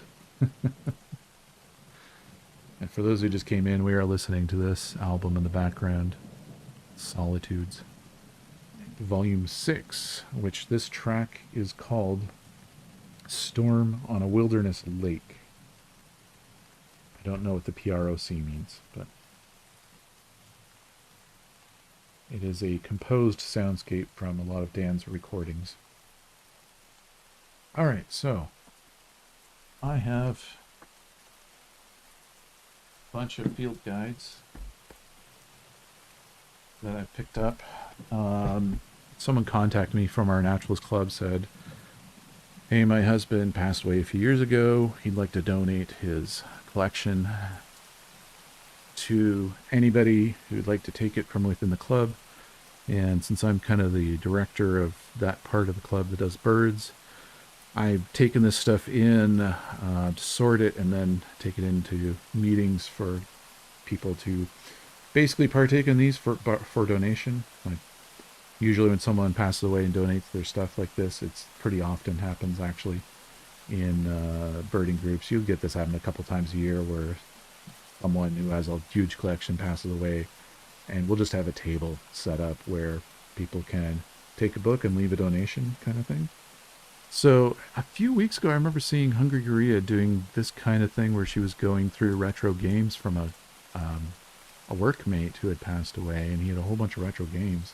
I thought, oh, that would be interesting to do with like this kind of set of field. There's like 100 field guides, so there's no way we're getting through them all tonight. Probably just do a few, but I'll pick out some interesting ones that I thought were a little unusual. So this one I've never heard of. It is Wood Warbler's World. It is 300 pages, 300 and change for pages, hardcover, all about wood warblers, and not the European wood warbler, but rather the family of wood warblers in North America. It seems to have some color photos in here. This is by Hal Harrison, 1984. It looks like this was the first edition. I don't know if there were more. I suspect there weren't, because I haven't heard of this one. And it looks like there is a chapter for each wood warbler species. So here, for example, is Virginia's warbler, a species I'm not familiar with. Nashville warbler I know, though. I wonder if they're still called Vermivola ruficapilla. Probably are. That sounds familiar. It is impossible to describe the preferred nesting habitat of the Nashville warbler in a simple, definitive sentence. I'm going to bring up our recorder a bit. Record player. Now that it's not rain. Let me know if the sound is ever off too much. I just know rain and stuff like that is very cross-cutting frequencies, so it can be disruptive. Nashville warblers have a propensity for hiding their nests. I was about to say, this is not a Nashville warbler on this plate. I guess they randomly put the plates in different parts of the book. These are blue-winged warblers. Oh, neat. They're at a nest. Let me try to get it without shininess here, if I can. Can I cover it with my arm? Let's move down in here a little.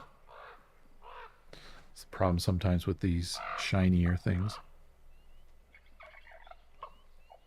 So I have never successfully found a nest for blue-winged warblers.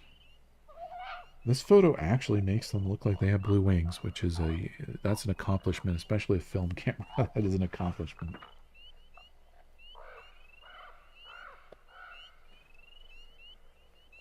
was wondering why they had a blurry photo in here, and then I realized this Bachman's warbler, which may or may not be a fake species. We're not actually sure because there's so few documented instances of it. Some people suspect that this may have been some kind of weird hybrid that just wasn't well documented. If I'm remembering correct me, don't quote me on that. But it's a Kalima warbler at its nest, apparently. I don't know Kalimas at all. Orange crowned. So there's some nice photos in this one.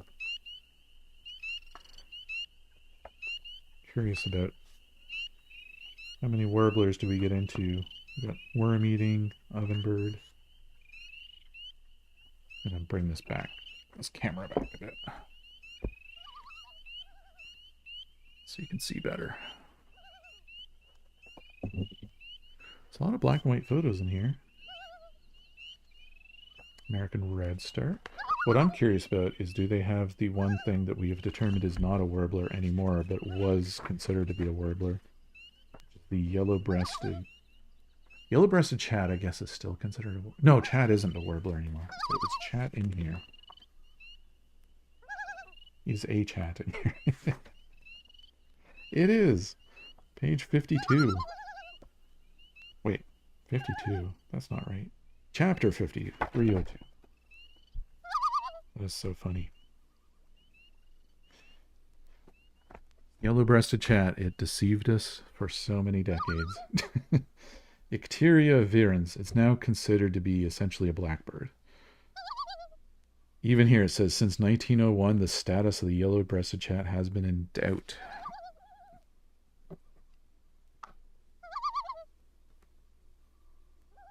That time, the warblers in New England, Charles Johnson Maynard, a Massachusetts naturalist, wrote the following.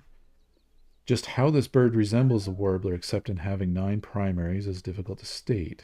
So he's having a hard time, even in 1901, understanding why this is a warbler. The difference, however, quite obvious. It is a large bird, twice the size of the other largest warbler. He says just says largest warbler. The bill is thick, with no indication of a notch at the top. The tarsi are without scales. The tongue is not cleft at the top, nor ciliated, I don't know that term, and the stomach is quite muscular. Of course, in birds, they have the gizzard, which, so they don't have to chew, their stomach actually churns things.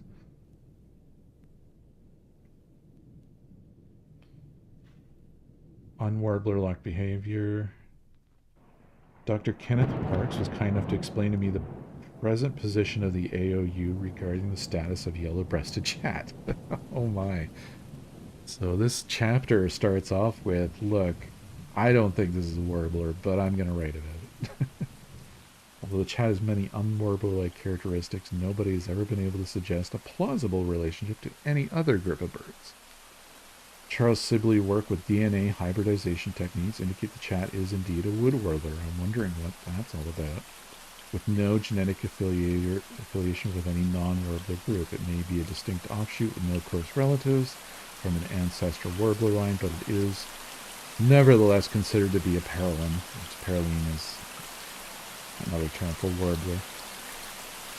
So what's funny is, a bit of history for people here, is this particular warbler, quote unquote, called the yellow-breasted chat, plate 23 it says. Let's see if we got a color in here somewhere. Here's our last color plate. 24. Okay. Yellow-breasted chat right here. So the yellow-breasted chat, nobody was quite sure where it really fit, so they just kind of shoved in the warblers because, I don't know, reasons. Somebody at some point claimed there was DNA evidence for this too, but fast forward to about 2022 or 2023. Oh, got loud again. Thanks for letting me know. So if we fast forward to 2022, 2023, the yellow-breasted chat, somebody came across an Oriole chat hybrid. And they got photos of it.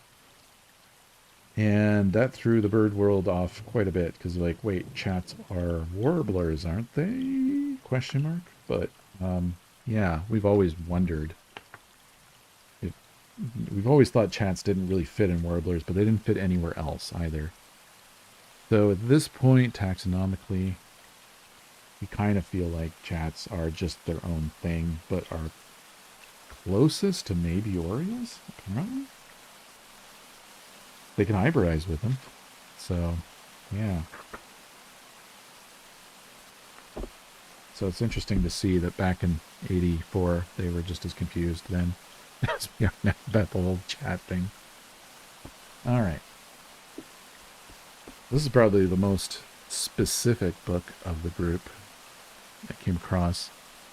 It's a book of the birds of San Diego County. Why someone in Ontario had it, I'm not sure, but I'm guessing he was probably at some point visited San Diego County.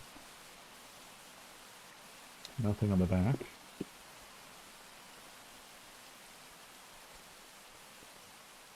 Memoir 13.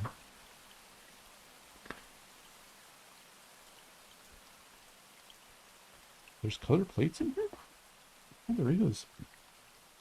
Oh, wow. That's some interesting, well done artwork in this. Let's cover that up for a second. I'm wondering if I should turn off the lights above me here. Maybe I'll do that. Give me a second.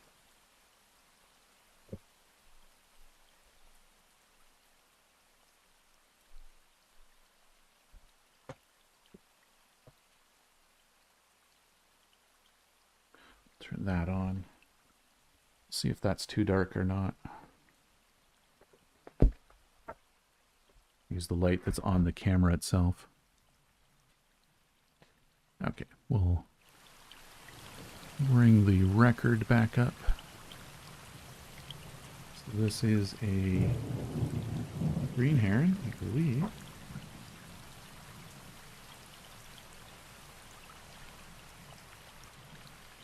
And some... Not, my brain is saying pipit, that's not right.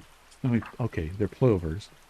They're snowy plovers, which actually wouldn't have got that species anyways. Well, we've got a Caspian, I think, tern? No, elegant tern. Oh, right, so we got the extra thing on the back of the head. Is this a passenger pigeon? No, band-tailed pigeon, okay.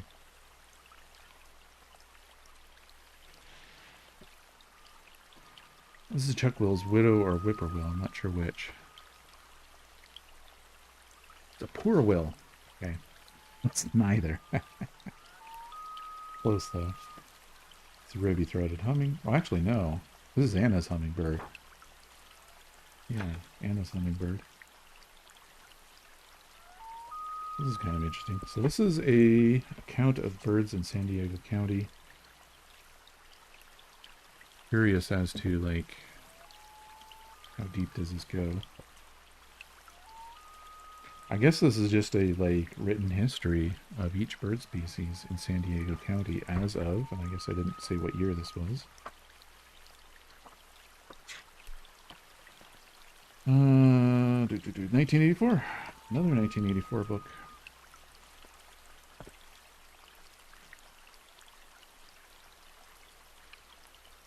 Might want to turn that light above me back on because I feel like this is getting too dark. Oh, I know.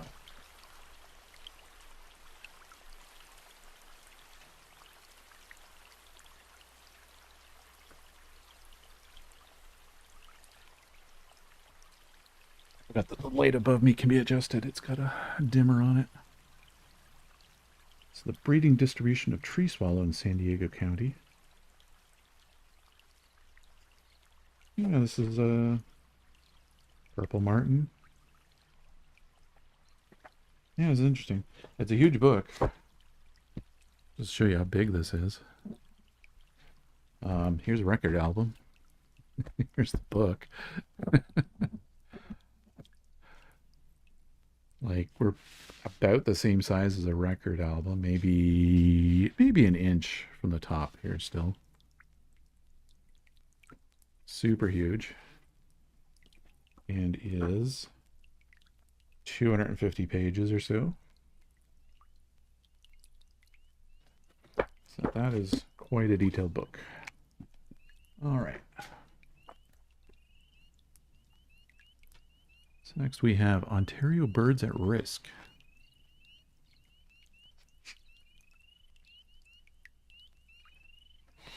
Looks like it had some corporate sponsorship. Consumers Gas, which I don't think exists anymore. And Bell.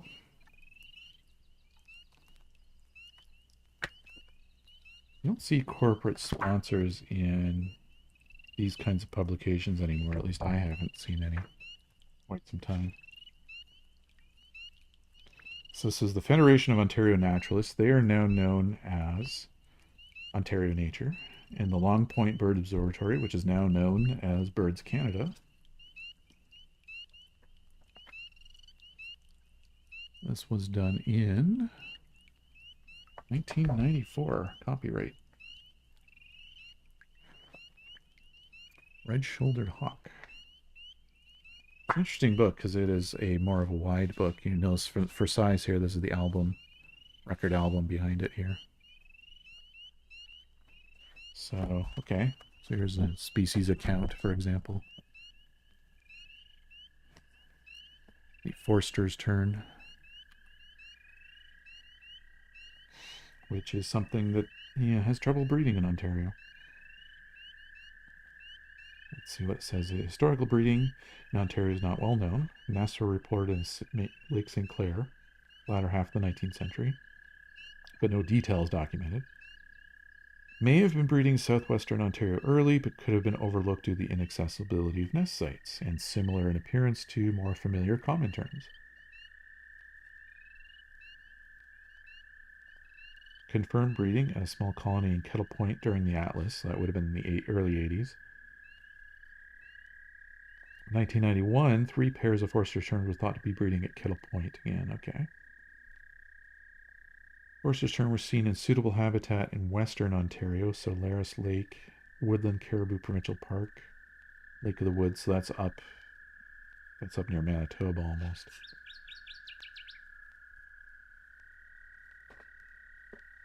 Black tern, just one of my favorites. Great dark looking tern.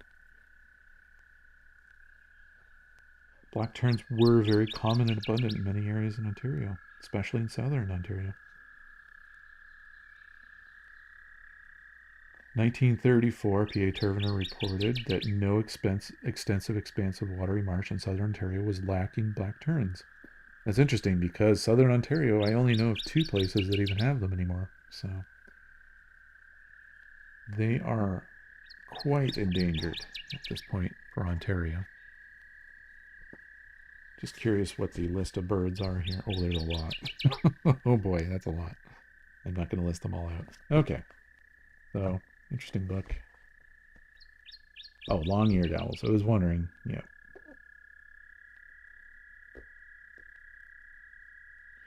So they're saying on the back here that it's not necessarily that the long-eared owl is endangered. It's just they're really secretive, so it's hard to know what their status is. All right. Not a bird book, but I thought I'd point out that there is part of this collection a gigantic butterfly book. Again, nearly the size of an album here. And it is thick. Its index is this thick. Oh my goodness. Okay, appendices is this thick. So, without appendices, it's 500 pages. Oh wow. There's a lot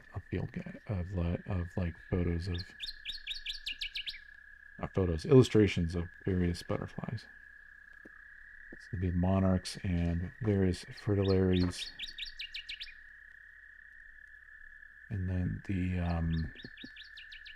I forget the name you would call them, the question marks and commas and things like that,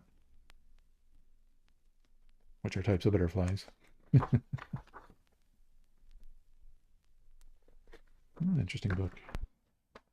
So decidedly not a bird thing, but I think I have to flip this album over. Do that in a moment here. as I do that,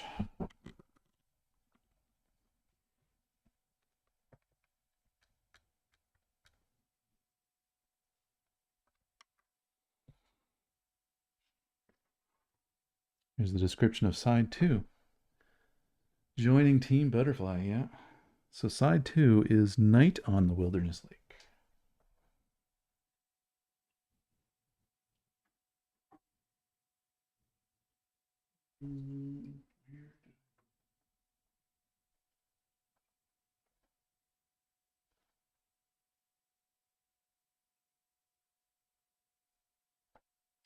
Put my cleaning brush somewhere. There we go.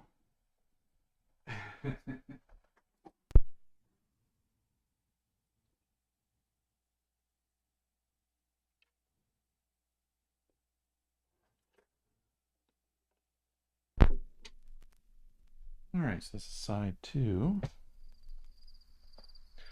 They spelled filmmaker wrong.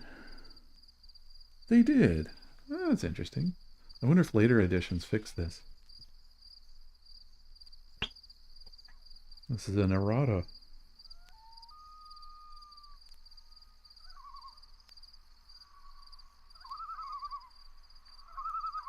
Trying to see if there's anywhere else on the page here that they said the word, wrote the word filmmaker. Huh. It's a good observation, though.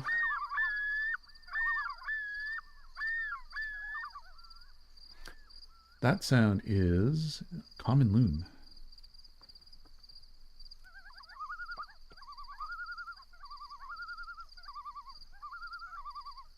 Another somewhat sizable book. It, leaves some room compared to the size of a album. This is Bird Finding in 40 National Forests and Grasslands. Supplement to Birding Magazine.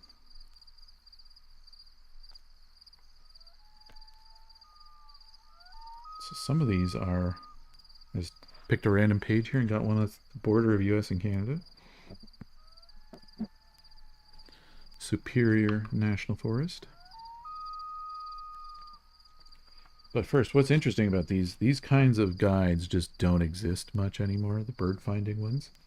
Because nowadays you look on eBird or, there's just so much online communication that these books aren't as necessary, although I wish people did them a bit more often because it's nice to have the physical to read. A guy I know made a great one called Best Places to Bird in Ontario. That one's a pretty good one that's recent. But we don't see any with the term bird finding anymore. I find that term has kind of gone away. Oops. Let me adjust the camera here. And there's quite a few guides in this collection that have the term bird finding in them. So this book is from 1994. Not that old compared to some of the others. Oh, some owls in the recording. So we've got Alaska, the Rocky Mountains, Great Plains, Great Lakes in Northeast, South in Puerto Rico,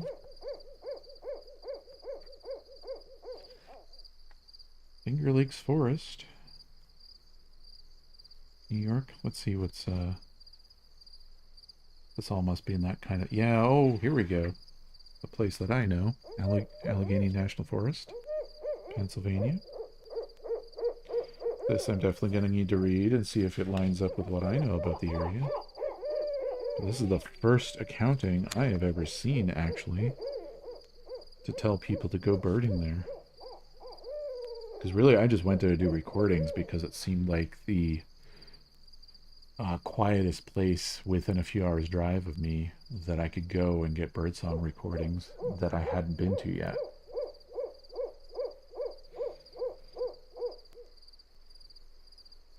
Apparently it's Pennsylvania's only national forest.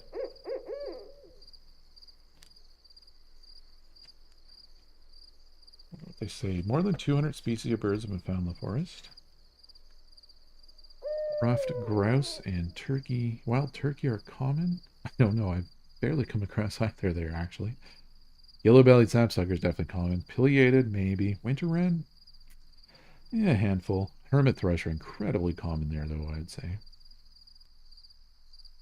Clearclits that are regenerating as dense seedlings. Saplings, prime spot for mourning warbler. I would say chestnut-side warbler. I don't think I've come across mourning warbler yet. Few southern species are at or near the northern edge of the range here. Yeah, white-eyed vireo I've not come across. Yellow-throated warbler I don't think those are even around anymore in that region. Yellow-breasted chat I've not come across. So, many northern species that nest on the forest, that's a weird way to say it, are uncommon further south and along the coast, except for in higher places, the Appalachian Mountains. Swainson's thrush. Okay, yeah. Nashville, magnolia, black-throated blue, yellow rump, blackburny, and mourning warblers. White-throated sparrow and dark-eyed junco. So Swainson's thrush, yes, I've come across there, I think. Nashville, yes. Magnolia, yes. Actually, maybe not Nashville. Black-throated blue, yes. Yellow rump, yes. Blackburny, yes. I don't think I've had mourning warbler yet, though. May not have had white-throated sparrow there. So this may have changed in the last, 30 years.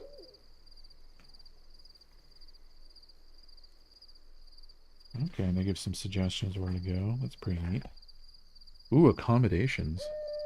Where can I stay? Where to stay? Motels in Warren, Bradford, Kane, Ridgeway, Marionville. I don't even mention Sheffield. That'd be the best place to stay. It would be Sheffield. Expect rain any time of the year. I've actually encountered rain once there. Snow is possible from November to March. I think it's more than possible. A jacket could be necessary any night of the year. That is absolutely true. It doesn't matter what time of year.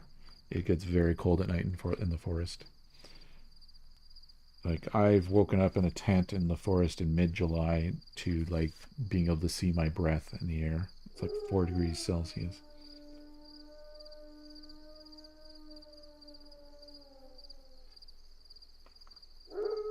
Yeah, it's pretty cool. I have to read a bit more about that one. Gotta grab a couple more. We got some howling coyote. Let's see if it's wolf or coyote. What does it say here? I feel like this is coyote.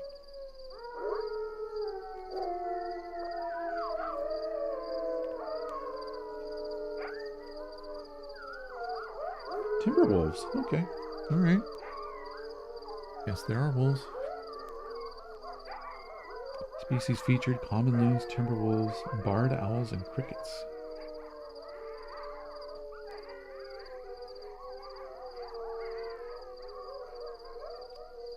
I'll grab some other. Oh wait, there's one more guy here.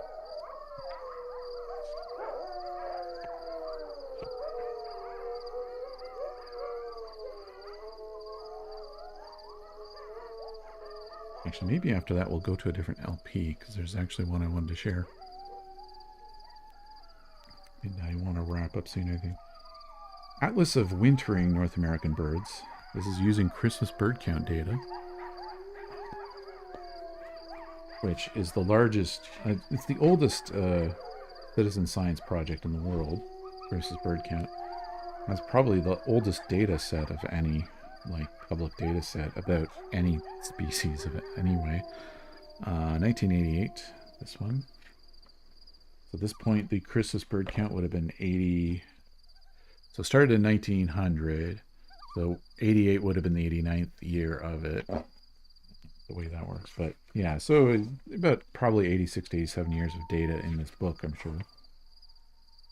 Because, publication takes time. But yeah, it's kind of neat that it has these range maps and contour maps of different species. So let's try to find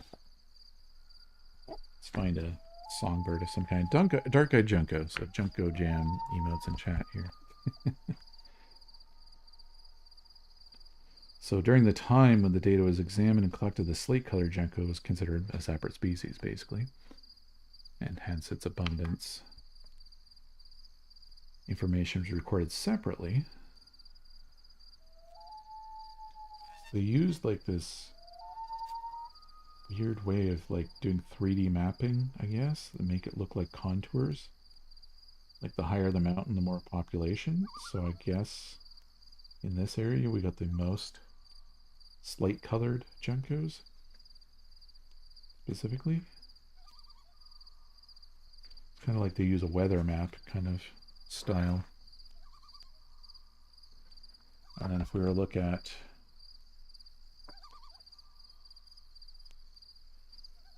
these are the gray-headed Juncos. They peak over in Arizona, I guess. Interesting that they don't bother with borders for states here. Oh, I forgot about this. This is kind of neat. You don't see this in anything anymore. Wow.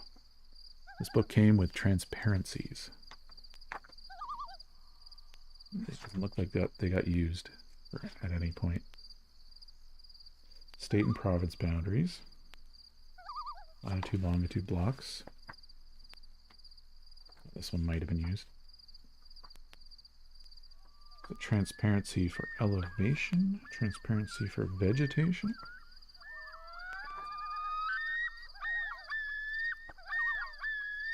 Oh, this is why there's no states in the... Oh, see, I thought this was for overhead projection, but this is actually meant...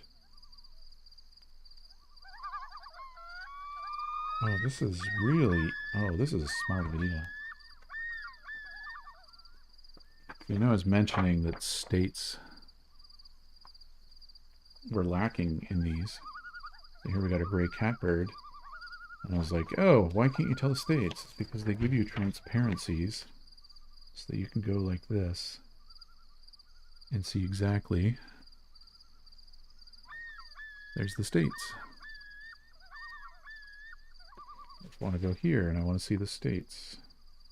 Just line the transparency up. Or let's say I want to see latitude, longitude instead. I can line that up.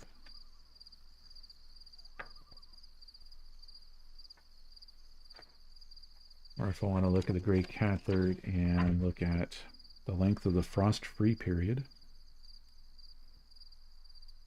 Length of frost-free period versus catbird data. Or the minimum temperature in January.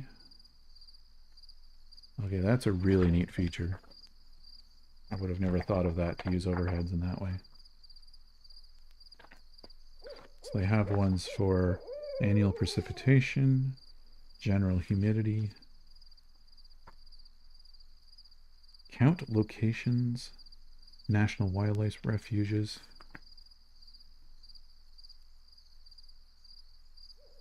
boundaries. So yeah, if you wanted to compare these maps of the gray catbird with elevation, you just overlay this here.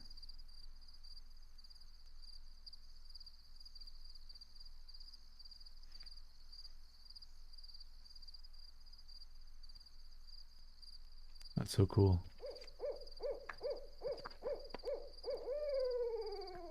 We're hearing a barred owl. Yeah, this is I like these publications that are about like, hey, here's what the last X amount of data in the last 60 years means. Even though this is from the 80s, that's actually kind of interesting. So, yeah, valuable book, I would say.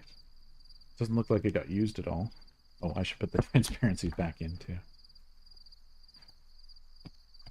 Transparent overlays, base map, count locations. Yeah, all the things I mentioned in there.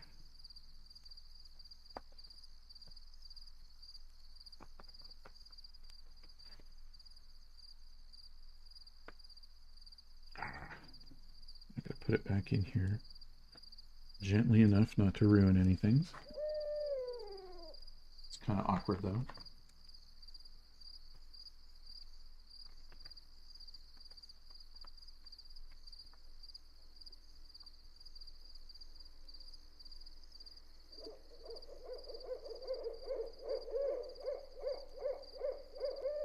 There we go.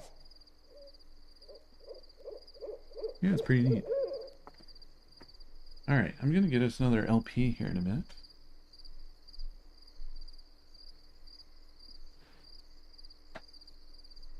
One we're going to be looking at, just to wrap things up tonight.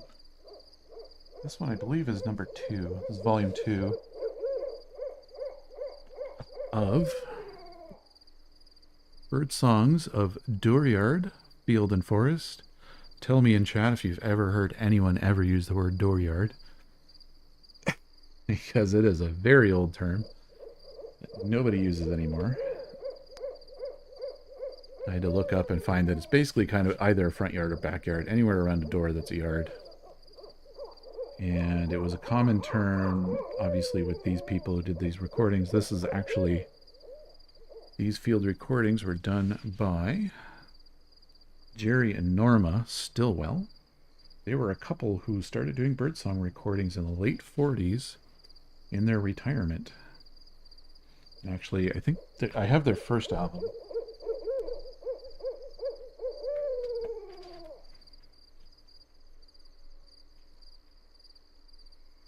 This has a photo of them. There's Jerry Stillwell with "This Is What You Needed to Record Birds" back in 1949, 1950, the time they were recording. Huge setup. You can see spools of wire, recording device, huge transformer kind of thing there, or sound mixer, I guess. And then over here we got Norma with a parabolic microphone.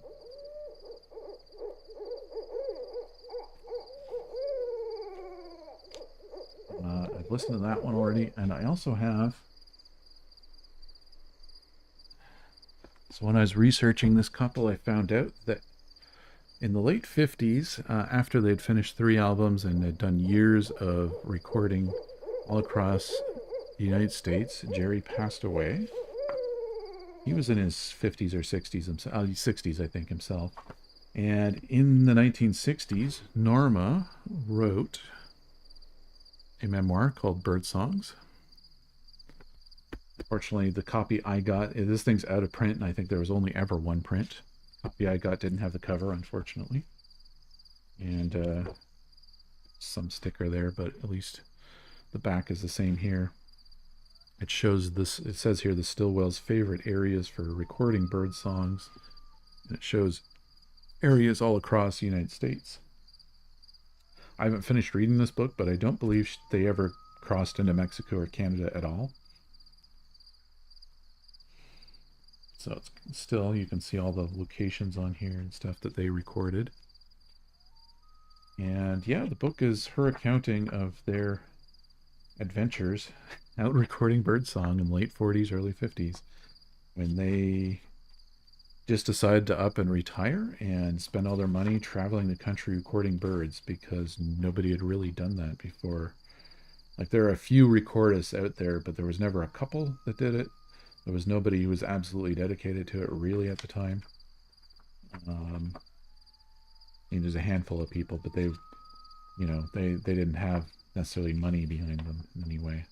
There's these people that saved up for their retirement and literally bought a, yeah, here it is. These people sold their cottage in Texas, bought a apparently 3-room house trailer, bought a truck, and that's how they got around the country. And yeah, it's an interesting book so far. Got some neat stories. But let's listen to volume 2 of their thing here.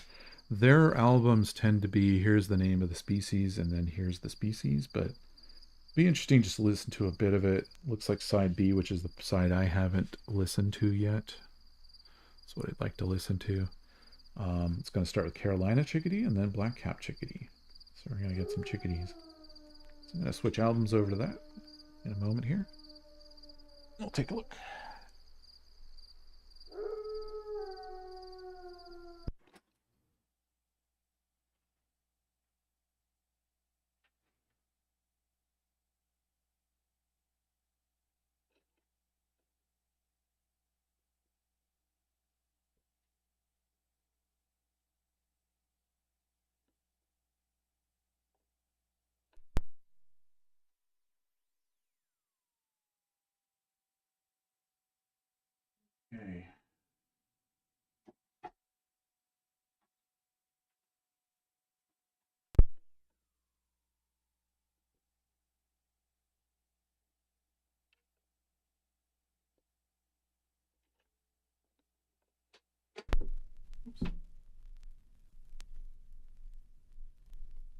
A Carolina chickadee uses several high-pitched notes in different songs.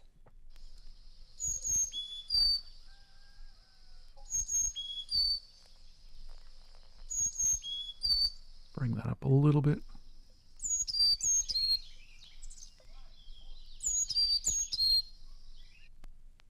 Compared to the Carolina chickadee, the notes of the black-capped chickadee are lower pitched. One black-cap often answers another in a different key. That's neat. So there is a bit more of a description than I thought there was.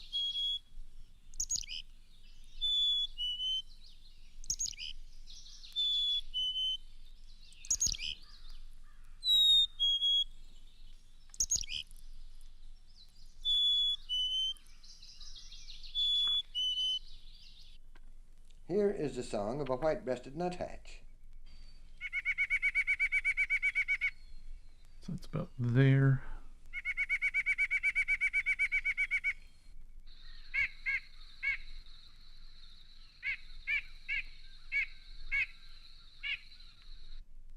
The voice of the red-breasted nuthatch is weak and nasal.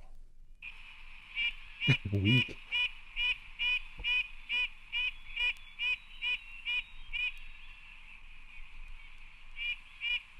Where's my water? There it is.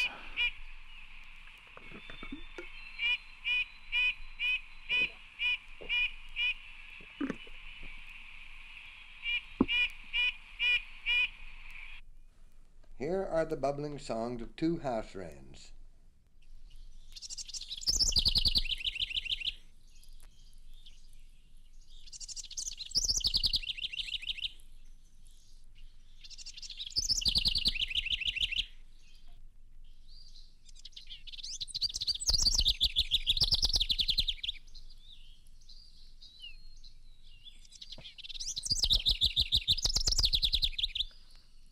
That's one loud house wren. So I can tell from the recording. Bird wren songs are high-pitched and varied. Was that Bewick's wren, I guess? I can tell what they've peaked the recording on the house wren, which means it's actually too loud. Weaker and still higher, longer but less varied than the Buick, here are the silvery cadences, couplets, and trills of a winter wren. Woo.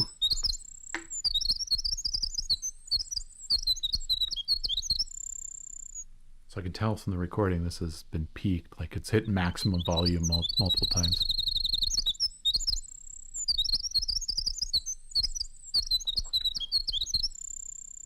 When that happens, you get distortion. And that's probably the limits of the vinyl itself.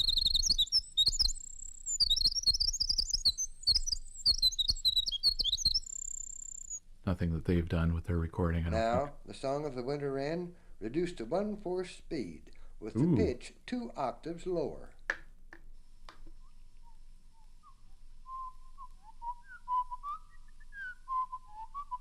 This is a thing people love to do with recordings back in the day, because there's no way you could do this without a recording.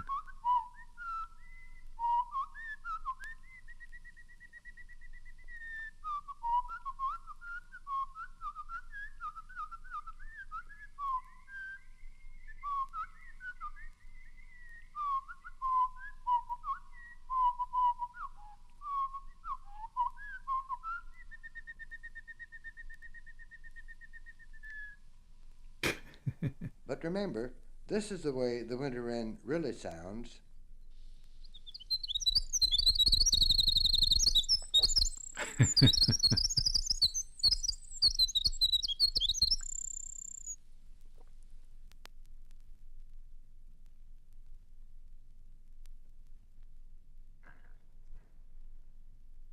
Two country boys interrupted the nesting activities of this clamorous killdeer. And so here's Norma. I like how they both took turns narrating in this.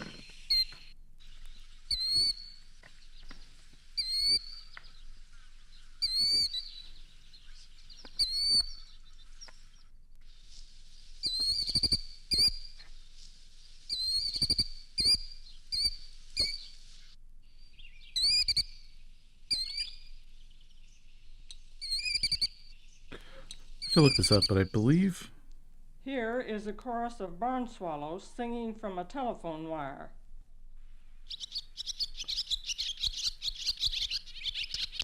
I believe the two of them were both born in the 19th century, which makes them some of the oldest recordists.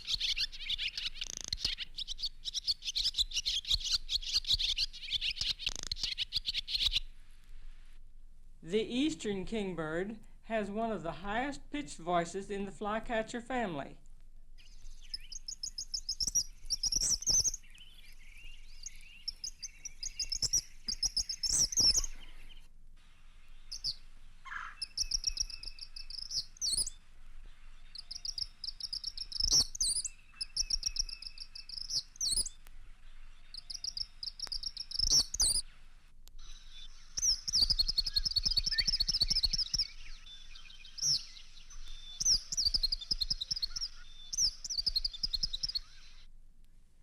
The quick 3 beers of an olive-sided flycatcher is loud. It should bring quick service. Quick 3 beers. By the way, here's what the cover of the book I'm reading should look like. I just don't have the cover for it.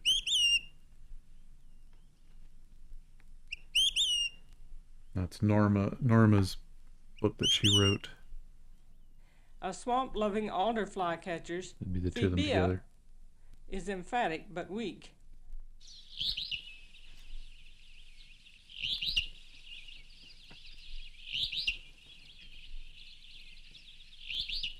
Free beer. That's the alder flycatcher.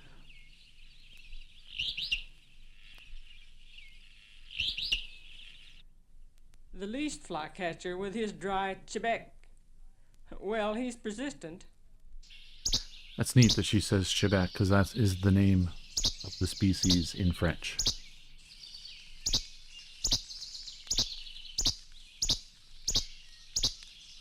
And I like that onomatopoeic name.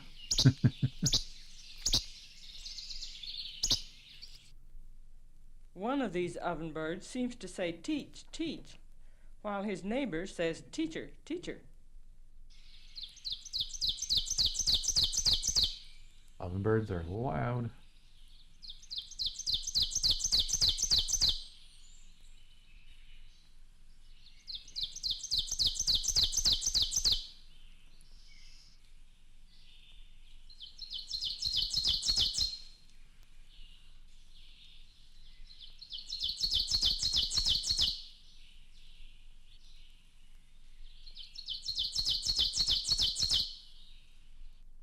This typical song of a black and white warbler is weak and high-pitched.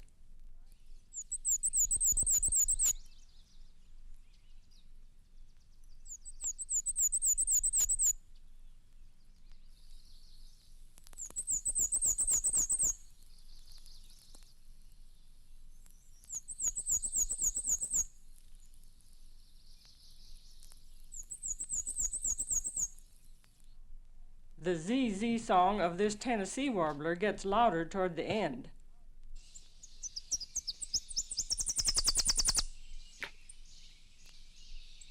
Yeah, that's loud.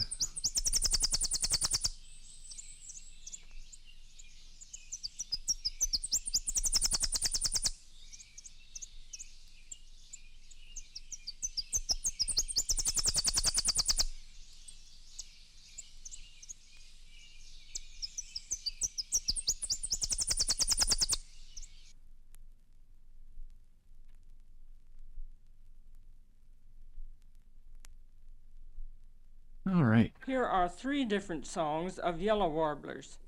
I think I'm going to wrap us up here. Let me put some sounds back on. The background there. All right. I'm going to rate someone new. Go over to Pinion Paint. I think is doing a vulture painting, I think. Not 100% sure.